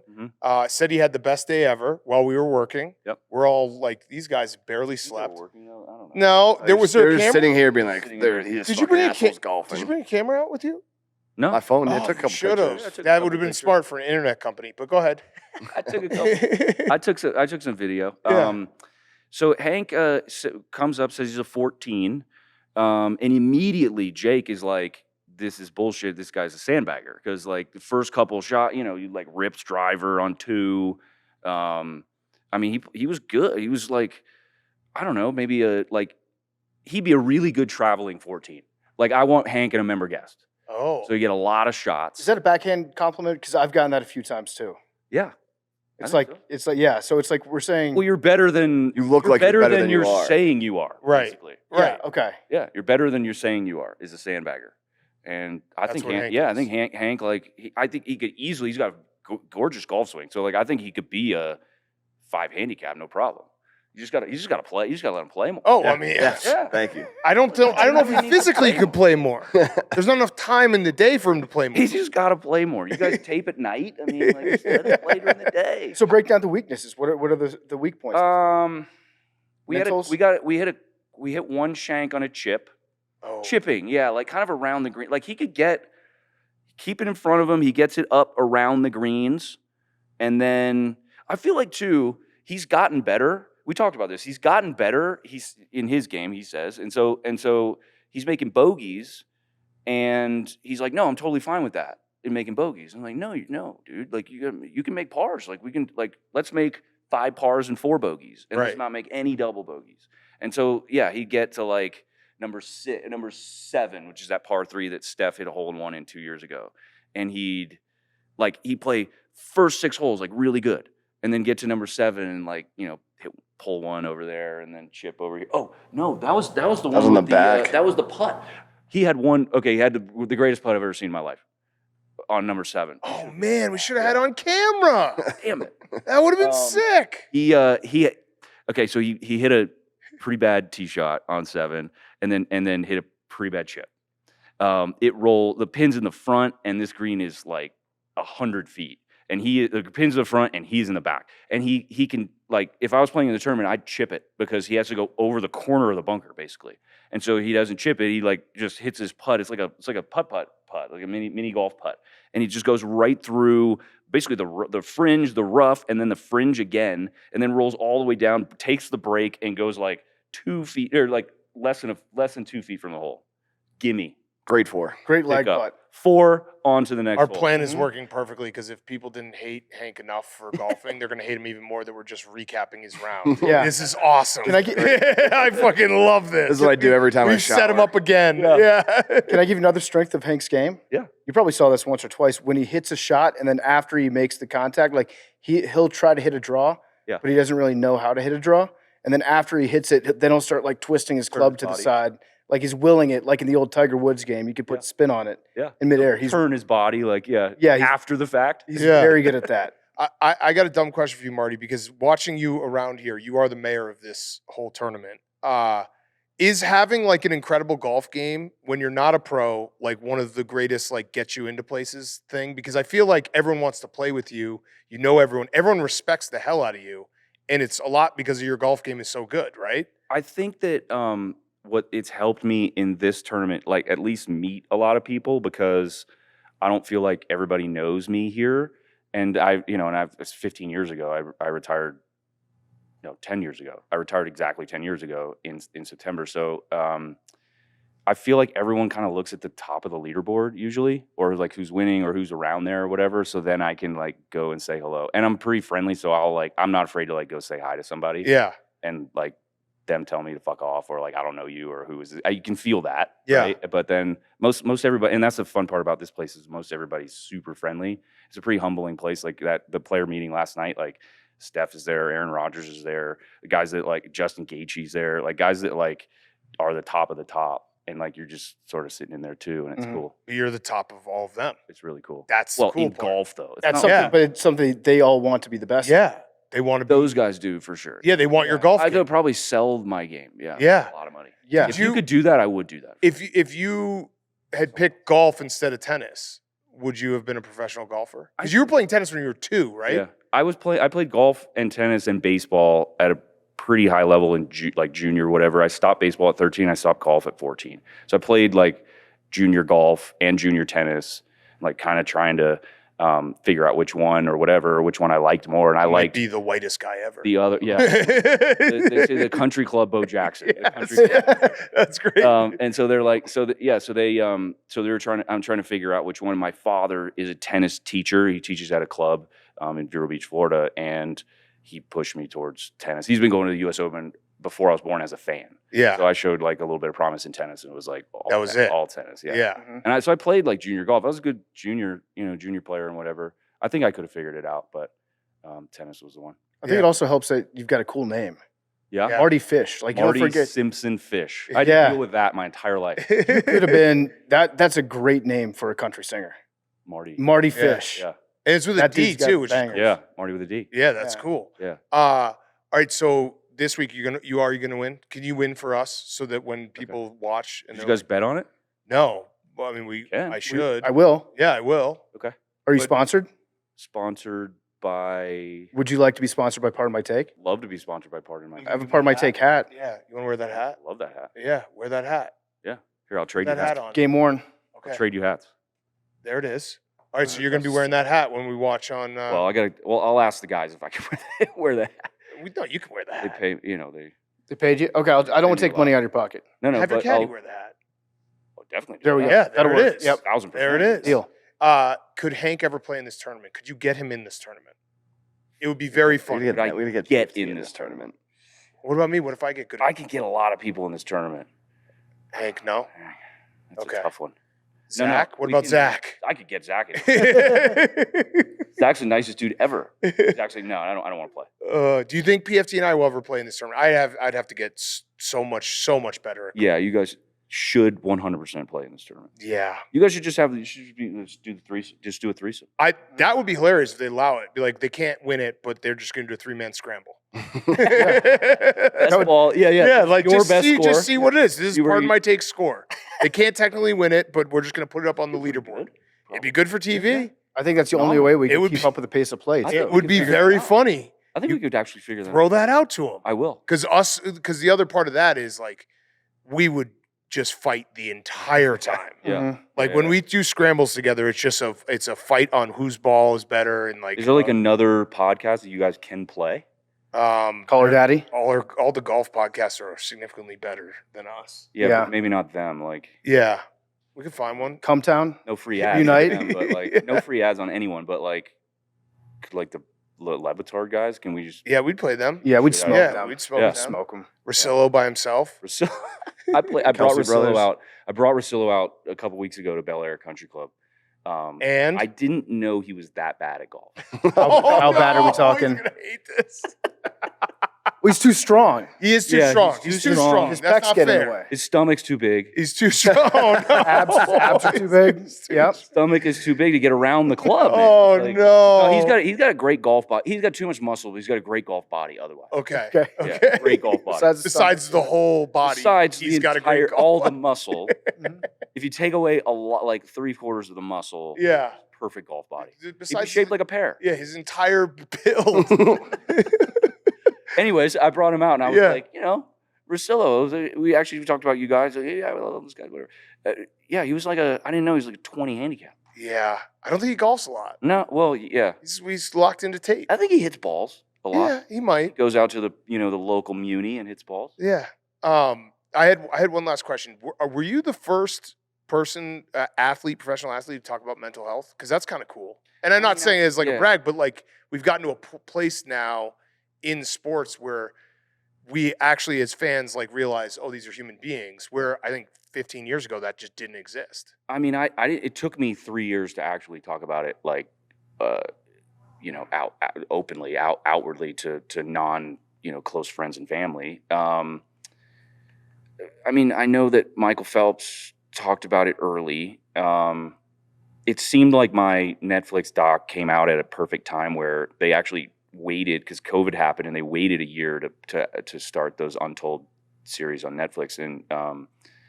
And it came out like a year after, everyone was locked up and all that. And like, I'm sure, I mean, that was a hard time for a lot of people mentally, mental health wise. And so, it felt like I was doing good by sharing my story, educating people on what what it is and what it looks like or how it feels. And then giving people a success story to go, okay, there's someone who, like, I may or may not have heard of them, or it's an easy Google search, but like, he used to play tennis and was kind of in the fire and got taken away by mental health, by severe anxiety disorder, and then was able to go back and play again, like in the same place that he couldn't play before 3 years later. And like, I wanted to share that success story. And a lot of guys now are coming out. I mean, I look back, that was 2012. I look back, I didn't play in 2013 at all. And I didn't play the US Open and put out like a press release or something, or it was probably on Twitter, but like something like that, where it was like, I'm not playing, can't play, knee's still bothering me, and had nothing to do with my knee, obviously. Right. So it was I still wasn't comfortable saying that. People are more comfortable now. It helps that guys like Max Crosby and guys like Tyson Fury, and, these are like, I mean, to call them soft, or to call that, not tough, to, suck it up, you're soft, whatever, to tell those guys that, I mean, they're the opposite of that, obviously. Yeah. And so, having those guys, and then, seeing Simone Biles and seeing Naomi Osaka and guys like, ladies like that come out and, at the top of their sport, is nice to see them being able to do that. I don't know if I had any impact on that. If I did, awesome. If I didn't, great too, because they're still talking about it. Yeah, you would have beaten Federer too. 100%. Yeah, you just got to say that. I lost to him the week before that, and I was like super close too. So I definitely wouldn't have beat him had I taken the court in that moment. But yeah, I was in bad shape. Is he your GOAT? No, Novak is. Yes, good answer. Novak is, just because it's like Roger won one French. He's the best grass court player ever, but then he won one French Open. Novak has won a few French, and like, I mean, he's won, I think, 12 Australian Opens.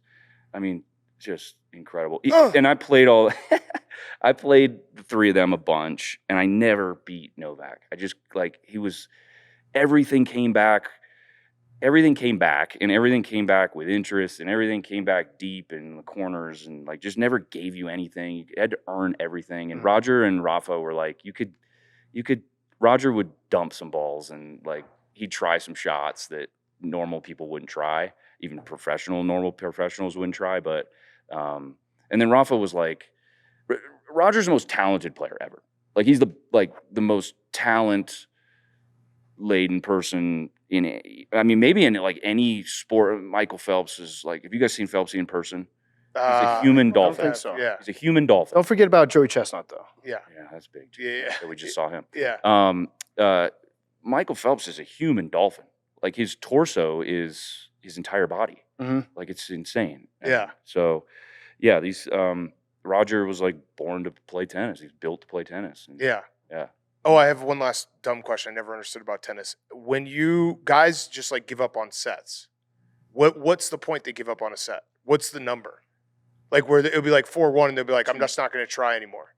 Well, it's got to be a 3 out of 5 set match, right. or it's got to be super hot, or you're playing somebody that's way better than you. Because you'll see, like, Joker will sometimes, like, he'll win a match and he lost the second set 6-1. And you're like, what happened? For Novak, he's an inch. I mean, tennis is super mental. Like, it really, you leave the locker room, you're all by yourself. Go figure it out in front of 15,000 people. Like, just and people watch, whatever. Like, just figure it out. And so you don't have anyone to bounce things off. You don't have a caddy. You can't call timeout. You don't have you can't sub somebody in for you. So it's like, holy shit.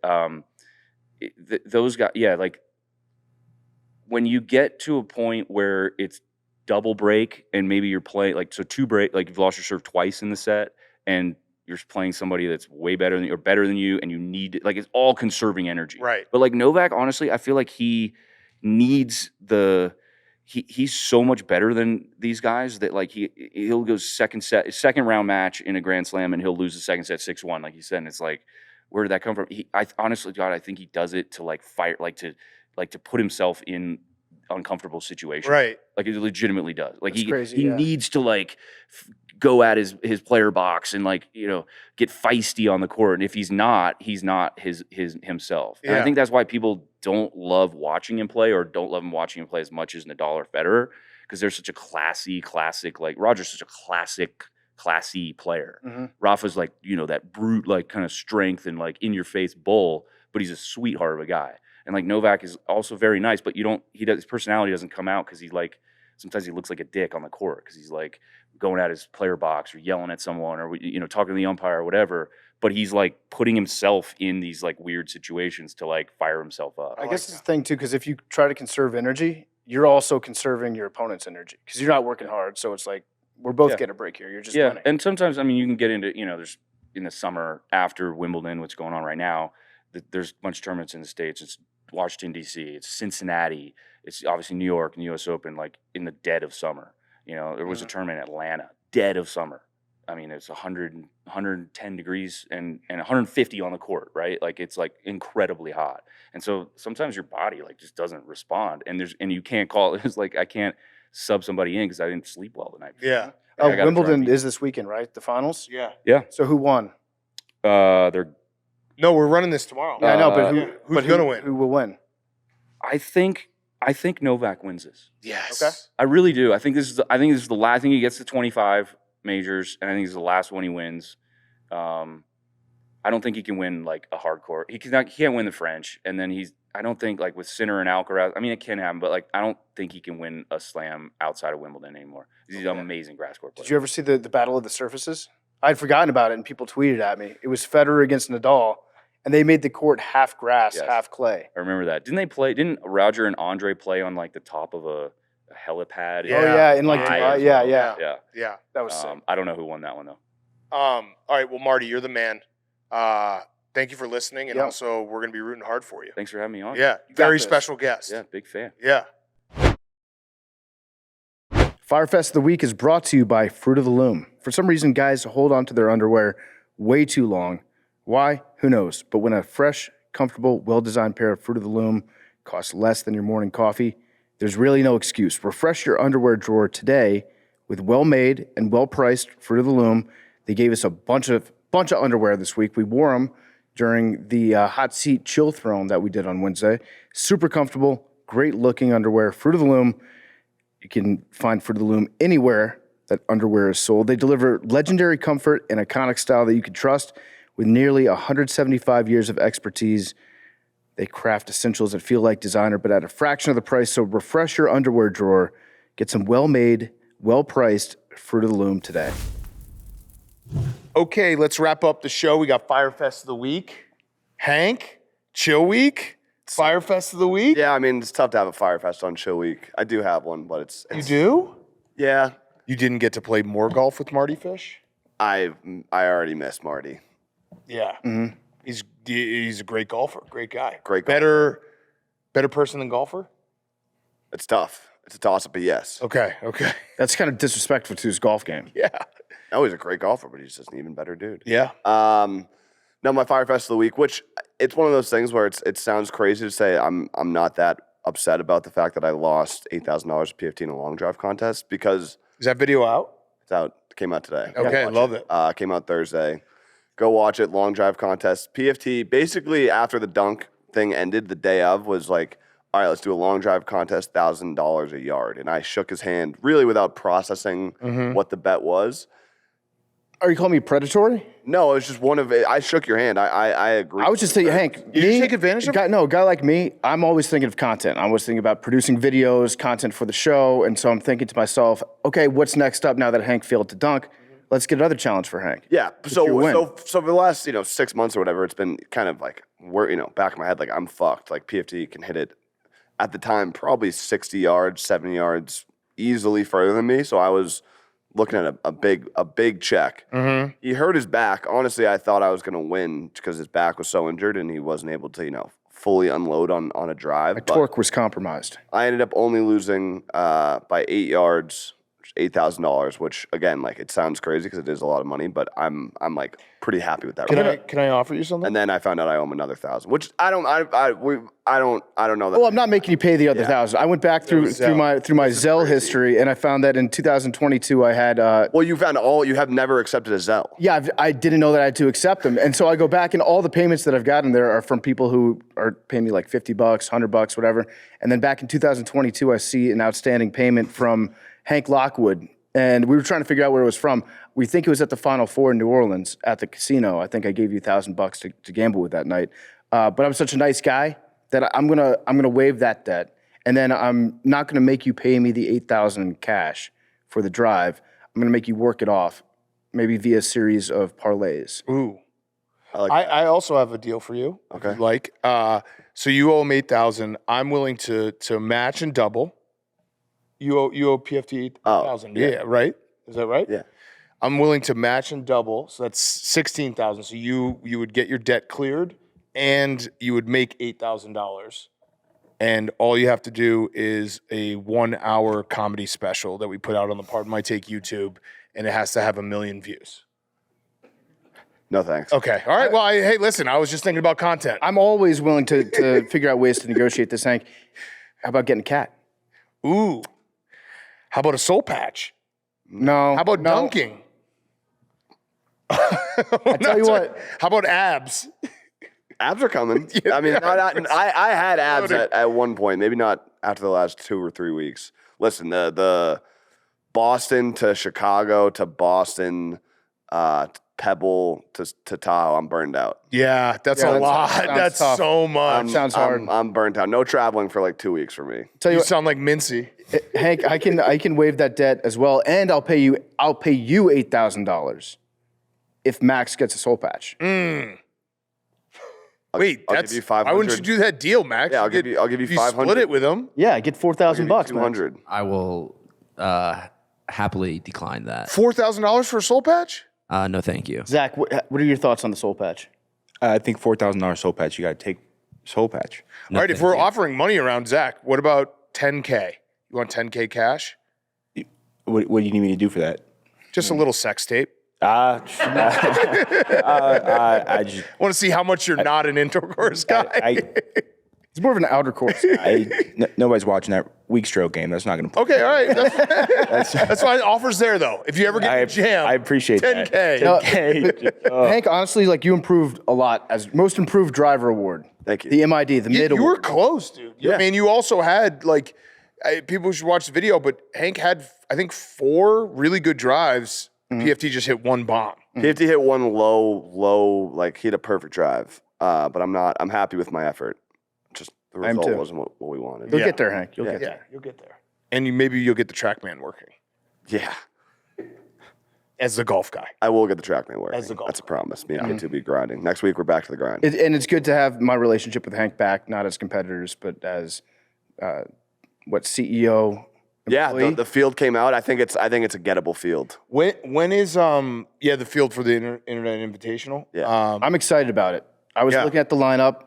It's gettable. I There's think- no one on there that I think can beat you. I'm feeling good about my game. Rick Shields, bring it on, bitch. When is our other Chill Week videos coming out? In the next couple weeks. Okay, because we got 2 more videos that are great. One is the Usain Bolt versus Joey Chestnut challenge, which was great, and the other one, maybe the end of me and Hank's friendship for a brief moment. Our friendship was They over. had like 3 holes. Yeah. Yeah, I think the exact words were, "I'm pretty much done with you," is what Hank told me. There was no pretty much. It was. It was just, "I'm done with you." It was, "I'm done with with you you." after this or something. He goes, "I'm for real done with you. This isn't a joke anymore. Like, it's not like when this video is over, we're gonna be fine. Yeah. I'm done for. I think I'm done forever." Was the words that came out of it. Oh, it was a great time. Very chill. It was very chill. Oh, all right, PFT, you got your Fyre Fest? Yeah, my Fyre Fest of the week is Fyre Fest.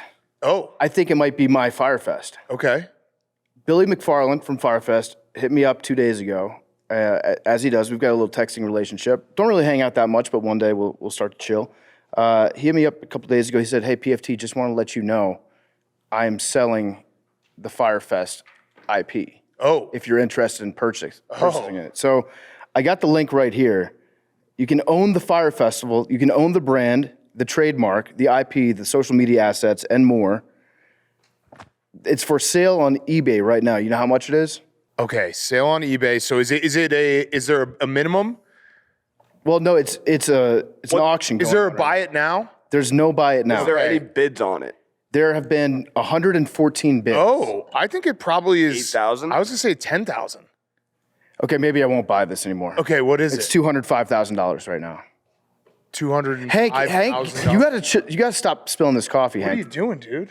You've spilled the coffee twice in the last minute. We're good. By the way, still one more day in Amazon Prime for Stella Blue Coffee. Wait, $205,000? $205,000 for Fyre Fest. That's a lot of money. Do you think that's a good investment? No. $205. Yeah. $2,500, maybe. I mean, the brand equity alone in the documentaries that have been made about Fyre Fest. What if How are you going to make $205,000 back if you own Fyre Fest? I'm going to do Fyre Fest? But why can't we just do Fyre Fest? Yeah, we could just do it ourselves. And But we could then- just do it FIRE. And we That's just not the light each same. other on fire. You want the now, why. okay. We already did the Dan Patrick. Hold on a second. What if we just have a actual Fyre Fest and we're just like flamethrowers? You're talking about Burning Man? Yeah, but like fun Burning Man, not like weirdo Burning Man. I'm talking about like basically just a Fyre Fest where it's us as 12-year-olds when you first realize that you can light a match and you're like, this is awesome. Pyro Fest. Pyro Fest. Yeah. Pyre Fest? Yeah. Fireworks. Yeah. Okay, so the fact that you guys thought it would be like $5,000 or less. What are you getting? Nothing. You get, I just said, you get the iconic brand. Yeah. I have a question. What do you mean you get it? You get you own Fyre Fest. You own the IP. If someone owns the IP, if someone purchases the IP of Fyre Fest, can that person sue us for this segment? No. Yeah. Fuck. No, definitely not. An homage. Okay. Yeah. Well, okay. Also, okay, they sue us and we just say, okay, Parody we'll law. just end every Friday show with what was the worst thing that happened this week to you? New segment. Damn. Got us. I'm considering it very strongly, but I'm less so now that you guys thought that the value would be Yeah. so much less than Yeah. what they're asking. Yeah. That seems like that when you play Whose Line Is It Anyway, Okay. wait for that. It's the market is way off. All right, so now I'm thinking about it from a bigger picture. I would be spending $200,000 on a name for a festival that has not happened twice. Yes. And you might like pick up the existing lawsuits. Like if I know Billy, there's Yeah, that's true. I would fire Billy That's day one. true. Day You one. might be getting sued. Act one, day one, hey, here's Billy, the you're IP. fired. Also, you now Yeah, here's are some seeing active all the lawsuits. lawsuits that Yeah. Which actually would be a genius move by him. It would be a great move. Yeah. It's like it's all up to this guy right now. Yeah. Maybe I'd get my dick sucked though for a case of water. Case of water, yeah. Yeah. Yeah, we give him some body armor. Okay, well, I'm considering it less so, but still, it's rolling around in there. Okay. All right, my Fyre Fest. I got two. The first one, we're out here, Chill Week, Tahoe. Awesome. Thank you to the American Century Classic, or American Century Championship. Yep. Championship. Awesome event. Shout out Steve for hooking it up for us. We love coming here. Hopefully we can come here every year. But it's a great event. And part of the event is like there's a lot of really cool athletes, stars, just hanging out, doing the driving range, getting on the golf course. And I happened to run into an old nemesis of mine who's now, I would say we're on good terms, but one Aaron Rodgers. And I said to him, do you just not respond to texts anymore? Because I think I was at about 6 blue bubbles with him. And I want to say this time, it was not me like asking him to come on the show. I was maybe asking for an update of whether he was going to sign with the Steelers. Maybe Can I give you Jersey Jerry's number? Yeah, there was a Jersey Jerry text in there. So it wasn't me like asking for anything, but he had not responded for months and months and months. So I went up to him. I was like, would you just not respond to text anymore? He said, yeah, I changed my number. And I was like, oh, okay, well, that explains that. I will never have Aaron Rodgers' new number. And then our friend Mardy Fish, who Hank played golf with, was standing next to Aaron, and he was like, Big Cat, I'll give you Aaron's new number. I was like, oh, great. So I'm back. He sent me the new number. I went to text Aaron being like, got your new number, and it was just the same number. And he basically was just trying to end the conversation with me by saying has a new number, but he's seen every text. That's a classic move. Yeah, I felt like such a fucking fool. So the fact that it's you type the number and then And then all my texts were right there, and I was like, God damn it. the fact that it's blue bubbles, that means he doesn't have you muted though, right? I don't know. Or he hasn't blocked you. No, he might have. I don't know. So when you told me that he changed his number, the first thing I did, I was like, well, I'm going to send his old number to Jersey Jerry because now it's the old number. Uh-oh. So now Jersey Jerry has Aaron Rodgers' real number, but that's Aaron Rodgers' fault. That's his fault for lying to me. For telling you a lie. Yes. But I have to tip my cap. That's a hilarious move to just tell someone you changed the number and like Yeah, just let them walk off. it's a good move. Yeah, so good move by him. And then the other Fyre Fest is just time zones. I hate Pacific time zone. It sucks. Everything's just 2 nights in a row. I've just pulled. What? You love it? I don't hate it. Okay, I've pulled up. Like we have long days, and I'll pull up the Cubs game, being like, oh, I'm gonna watch the Cubs game in my Yeah. hotel room, and they're just like, oh, they're down 8-0. It's the 8th inning. Fuck. Yeah, you get the notifications that games are starting here at like 2 p.m. Yeah, It's like, wait, we're playing another day game today? What's going on? the Mets and Orioles are playing right now. It's 9 a.m. That's crazy. Yeah, it makes no sense. So I'm not a fan of the Pacific time zone. Everyone always says it's the best time zone for sports. I couldn't disagree more. Yeah, I don't like the idea of waking up and having breakfast while football is coming on. And I've said it before, but you like, so it's they always Might be the number one conversation we've had on this show. yeah. Well, on the internet has it. They always say, oh well, 9 a.m. or whatever, 10 a.m. Yeah. NFL Sunday. It's like all right, and then what do you do at 8 p.m. on Sunday night? There's no more football. Yeah, football is not a breakfast sport. Tennis is a breakfast sport. Correct. Golf can be a breakfast sport. Football- Open Championship coming up. Football is a beer sport. Yeah. Soccer dinner is a morning sport. Soccer could be either way. Yeah, but yeah, EPL. mostly morning. Yeah. Soccer's a hungover sport. Yeah.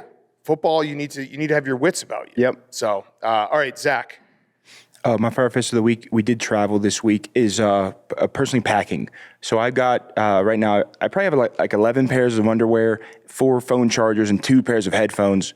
But I've got 2 pairs of shorts, didn't bring toothpaste, had to acquire that late in the game. Also, no shaving cream. So I'm somehow ended up You're shaving with shaving cream? do I opt somewhere else? I didn't know you shaved. Do you have a full beard? Straight line. I just trim it up a little bit. Yeah. Do you do it every day? No, just whenever it's like disheveled.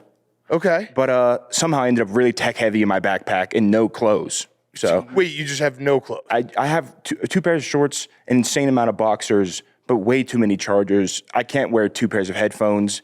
Like it's not good. Yeah. At all. That is not good. What about socks? Socks. I do have quite a couple pairs of socks, but I didn't match them correctly before leaving. So like they're 2 different styles of socks. So like we got like high arch support on the right and then no arch support on the left. Oh, no. This one starts moving around. It's not good. I've never packed the appropriate amount of socks. I always pack like 2 pairs on a 5-day trip, or I'll pack like 12 pairs on a 3-day trip. Never the right amount. Do you have bad arch support? I don't have any arches, but the bands for the arch support, we either got to be tight on both sides or not at all. Oh, got flat so feet. you're Super walking flat all feet. weird. Yeah. Yeah, you're all fucked up. A little bit. Yeah. Okay. Who's the person you were like, that's cool that he's here? Like celebrity where you were the most starstruck? I did hear murmurs of Baker Mayfield being here. I saw him this morning. How was that? Great. Really? Yeah. How was his energy? Great. You could like kind of feel it around, like Fantastic felt good? energy. Yeah, That's yeah. awesome. That's Yeah, so cool. Fantastic I energy. love that for you. Yeah. I wish you had been there. That would have been. Yeah. We'll try to that'd figure have out a been way cool as for you to meet him. What would you say? You want to practice? Do a practice. Hank is Baker Mayfield. Do a practice interview. Yo, what's up, Big Cat? What's up, PFT? What's up? Hey, Baker. What's going? Hello, Baker. I'm Zach. Nice to meet you. How are you? I'm good. About to go hit some balls. That's awesome. How's your golf game doing today? Oh, not great. Not, we're just going to try and hit them straight, have a good time, You get into anything fun for the off season? Just training, That's it. Anything else? Any kind of like whimsical fun stuff? No. No? Fair. All ball? I love that. Little ball, yeah, little golf. Awesome. Take the boat out. Sweet. Oh, you're a boat guy? Huge boat guy. Swim guy? Yeah, I swim too. Sick. How about you? Yeah, we can hit the boat sometime. No.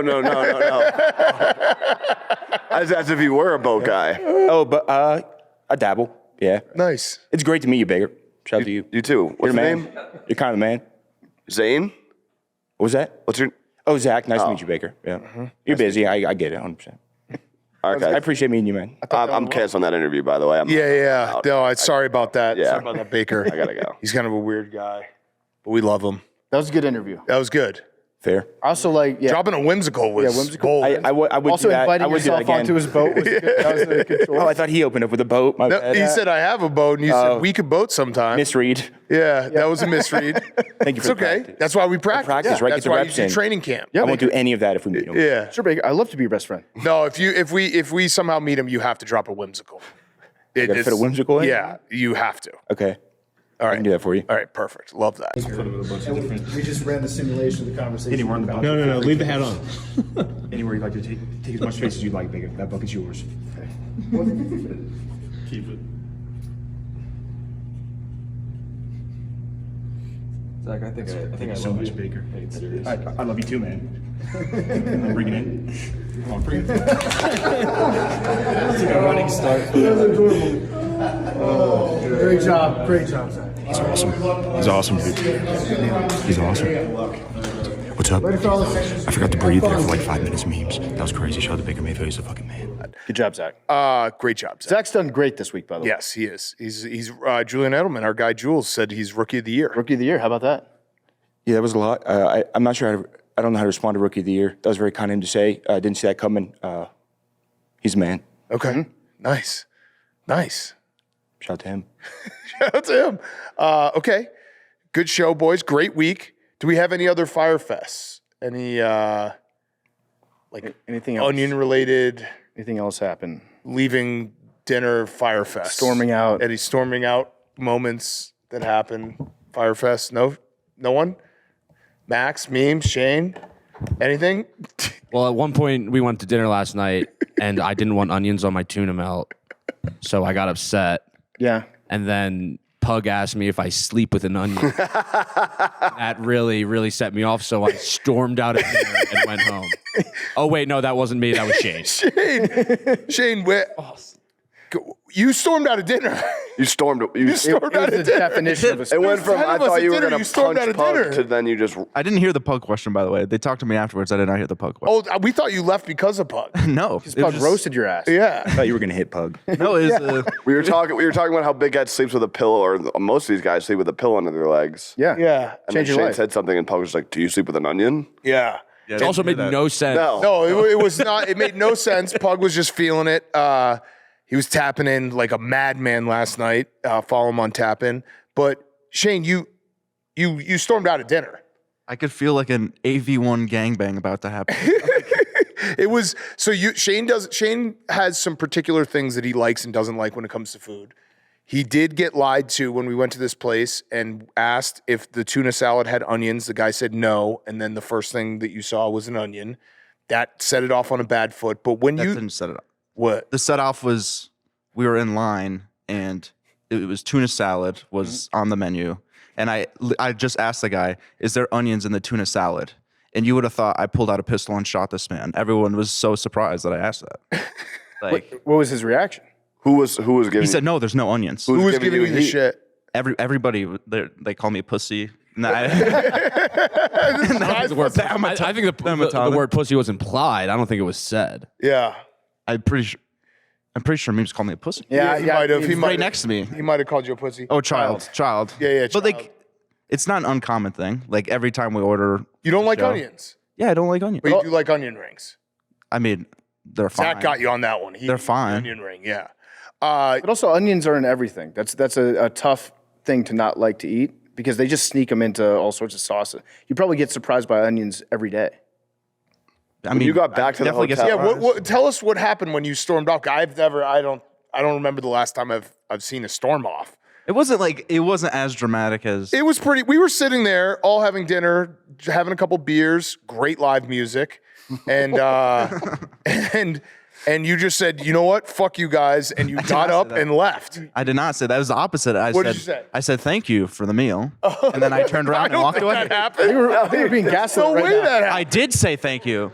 I did 100%. Okay, but then you stormed Lie off. detector. Well, I walked away. You I wasn't like you stomping. got up. We Shane, sat there for like an hour later. you leapt to your feet. Yeah. It was a leap to your feet. Yeah, there was a chance I thought you were gonna like go and attack Pug for asking Yeah, if you. I thought he was. I gonna- didn't even hear the Pug thing. I just knew it was the tides were turning, and it was. It was time for you to go. You mean like Yeah, and your when brain they got had back, reached that point? They in the got night. back. I apologized. Oh, you did. Oh, okay. Yeah, well, you guys know how these trips go. I'm like averaging 4 hours of sleep this Right. week. Yeah, that's fair. You guys work your asses off. It's not chill for the behind the scenes guys. Shout out sound guy Matt too, who's been with us all week. I was just hangry, and I apologize. Yeah. Can I tell you one discussion that happened when you left the table? I mean, you can tell me. Okay. Well, I would like your take on it because we had theories. Okay. In a hypothetical world, we were saying if Shane showed up today, so we were saying tomorrow when we start taping, with a gun, and he was going to kill all of us, who would he kill in what order? And we were all very much, memes would be killed first, without a doubt. Is that fair? This is hypothetical. You're asking me. Yeah, this is It's hypothetical. a crazy hypothetical. Yo, it's just a I don't hypothetical. know how to respond. I think it was memes Max. You're asking who I would kill first? Yeah. Come on, it's a fun hypothetical. Memes Max. no part And of was this. it Hank? We said Hank, but then Hank was like, no, I think you go Pug. Pug? Would you go Pug? I would kill myself before I killed. No. All right. Oh, wow. But Wow. definitely you'd kill memes first. I'm not. I'm. All right, gun to your head. Gun to your head. Answer is Gun to your head, yeah. Yeah, no answer is yes. Gun to your head, you have to I don't shoot know. I somebody. haven't thought about this, and All right, you're thinking about it now. It's a- Who would you kill in this room first? it's a pretty big hypothetical. Like, you guys, like the. All right, I'll go. You know what? If you don't want to do it, I'll go. I would if I had to kill someone in this room, I'd kill sound guy Matt first. We could afford to lose him. Shane, who would you? It would be memes. I don't know. Maybe I don't know. Go for a that's collateral. That's a yes. That's a yes, right, Max? Yeah, it's for sure. And I think you're two. For sure. The only other person. Yes, I'm for sure too. And the hypothetical then got to the point where you killed everyone but spared Zach, and then Zach I would spare just Zach, started for sure. apologizing You would apologize. to the staff, being like, "I'm sorry, they made a mess with this blood. Like, I'll clean it up." Like, You got to leave one guy alive to tell the tale. Yeah. Tell everyone else what happened here. That would be Zach. That would be Zach. I tell it straight, Shane. like they were busting his balls at dinner. They deserved it. It was justified But homicide. we're cool with Pug now, right? Yeah, like I said, I didn't even hear what Puck said. So Okay. Do you sleep with an question. onion? Yep. No? no. Okay. Okay. All right. Well, then there we go. We got to the bottom of it. What about French onion soup? Never had it. Oh, yeah. Shane had his first burrito this week. Yeah. Shane, would you be open to doing a short video series of you trying things? Because I think you would like some of these things. Yeah. Okay. All right. Maybe we'll do that. Like what are some of the things you? All right. We'll do Onions. onions. We'll do. You've never had a peach. Anal. Random shit. We'll just throw it out there. Shane tries. All right. I'm happy that the moment has passed. Yeah. It was a good dinner. It was a good dinner. It was a great dinner. But Yeah. then you did leap up. I thought you were going to flip the table over. And then that got me thinking about Jesus flipping tables over. And I was like, that's not that chill. Yeah. Hank, Yeah. bad pick. No, I apologize. Chill week. Hey, listen, chill week. We still work on chill week. So, all right. Great show, boys. We'll be back in studio on Monday's show, Sunday night. And let's kick it to ourselves for Lottery Ball. Okay, back in studio. Do numbers. 21. I think that was PFT. 77. End of chill week. Great chill week. Great chill week. I had a blast. Hot dog race Hot dog race was was fun. awesome. Hank beat me in the long drive competition. Did he? I don't know. Oh, you think it's gonna be close? I think Hank's got a shot. I got as good of a shot as I could have possibly hoped for. So, we get 5 shots each. So That's the problem. yeah. My back is fucked, Hank. All right, wait. What was your number? PFT, you had 3, I took number 3. and then I had Shane, 77. Shane, you had 21. Okay. I'll go 6. 99. Oh, wow! It's dirty. Wow. It's getting dirty. 99 memes. I'll go. Stumped. Name a number. 1. 1 pub. Okay. I like that. 1 would be I'll go amazing. 11. 31. I'm rooting for 16. 1. Bad. Yeah, 1's going to be That would awesome. be so awesome. James, what was your number? 99.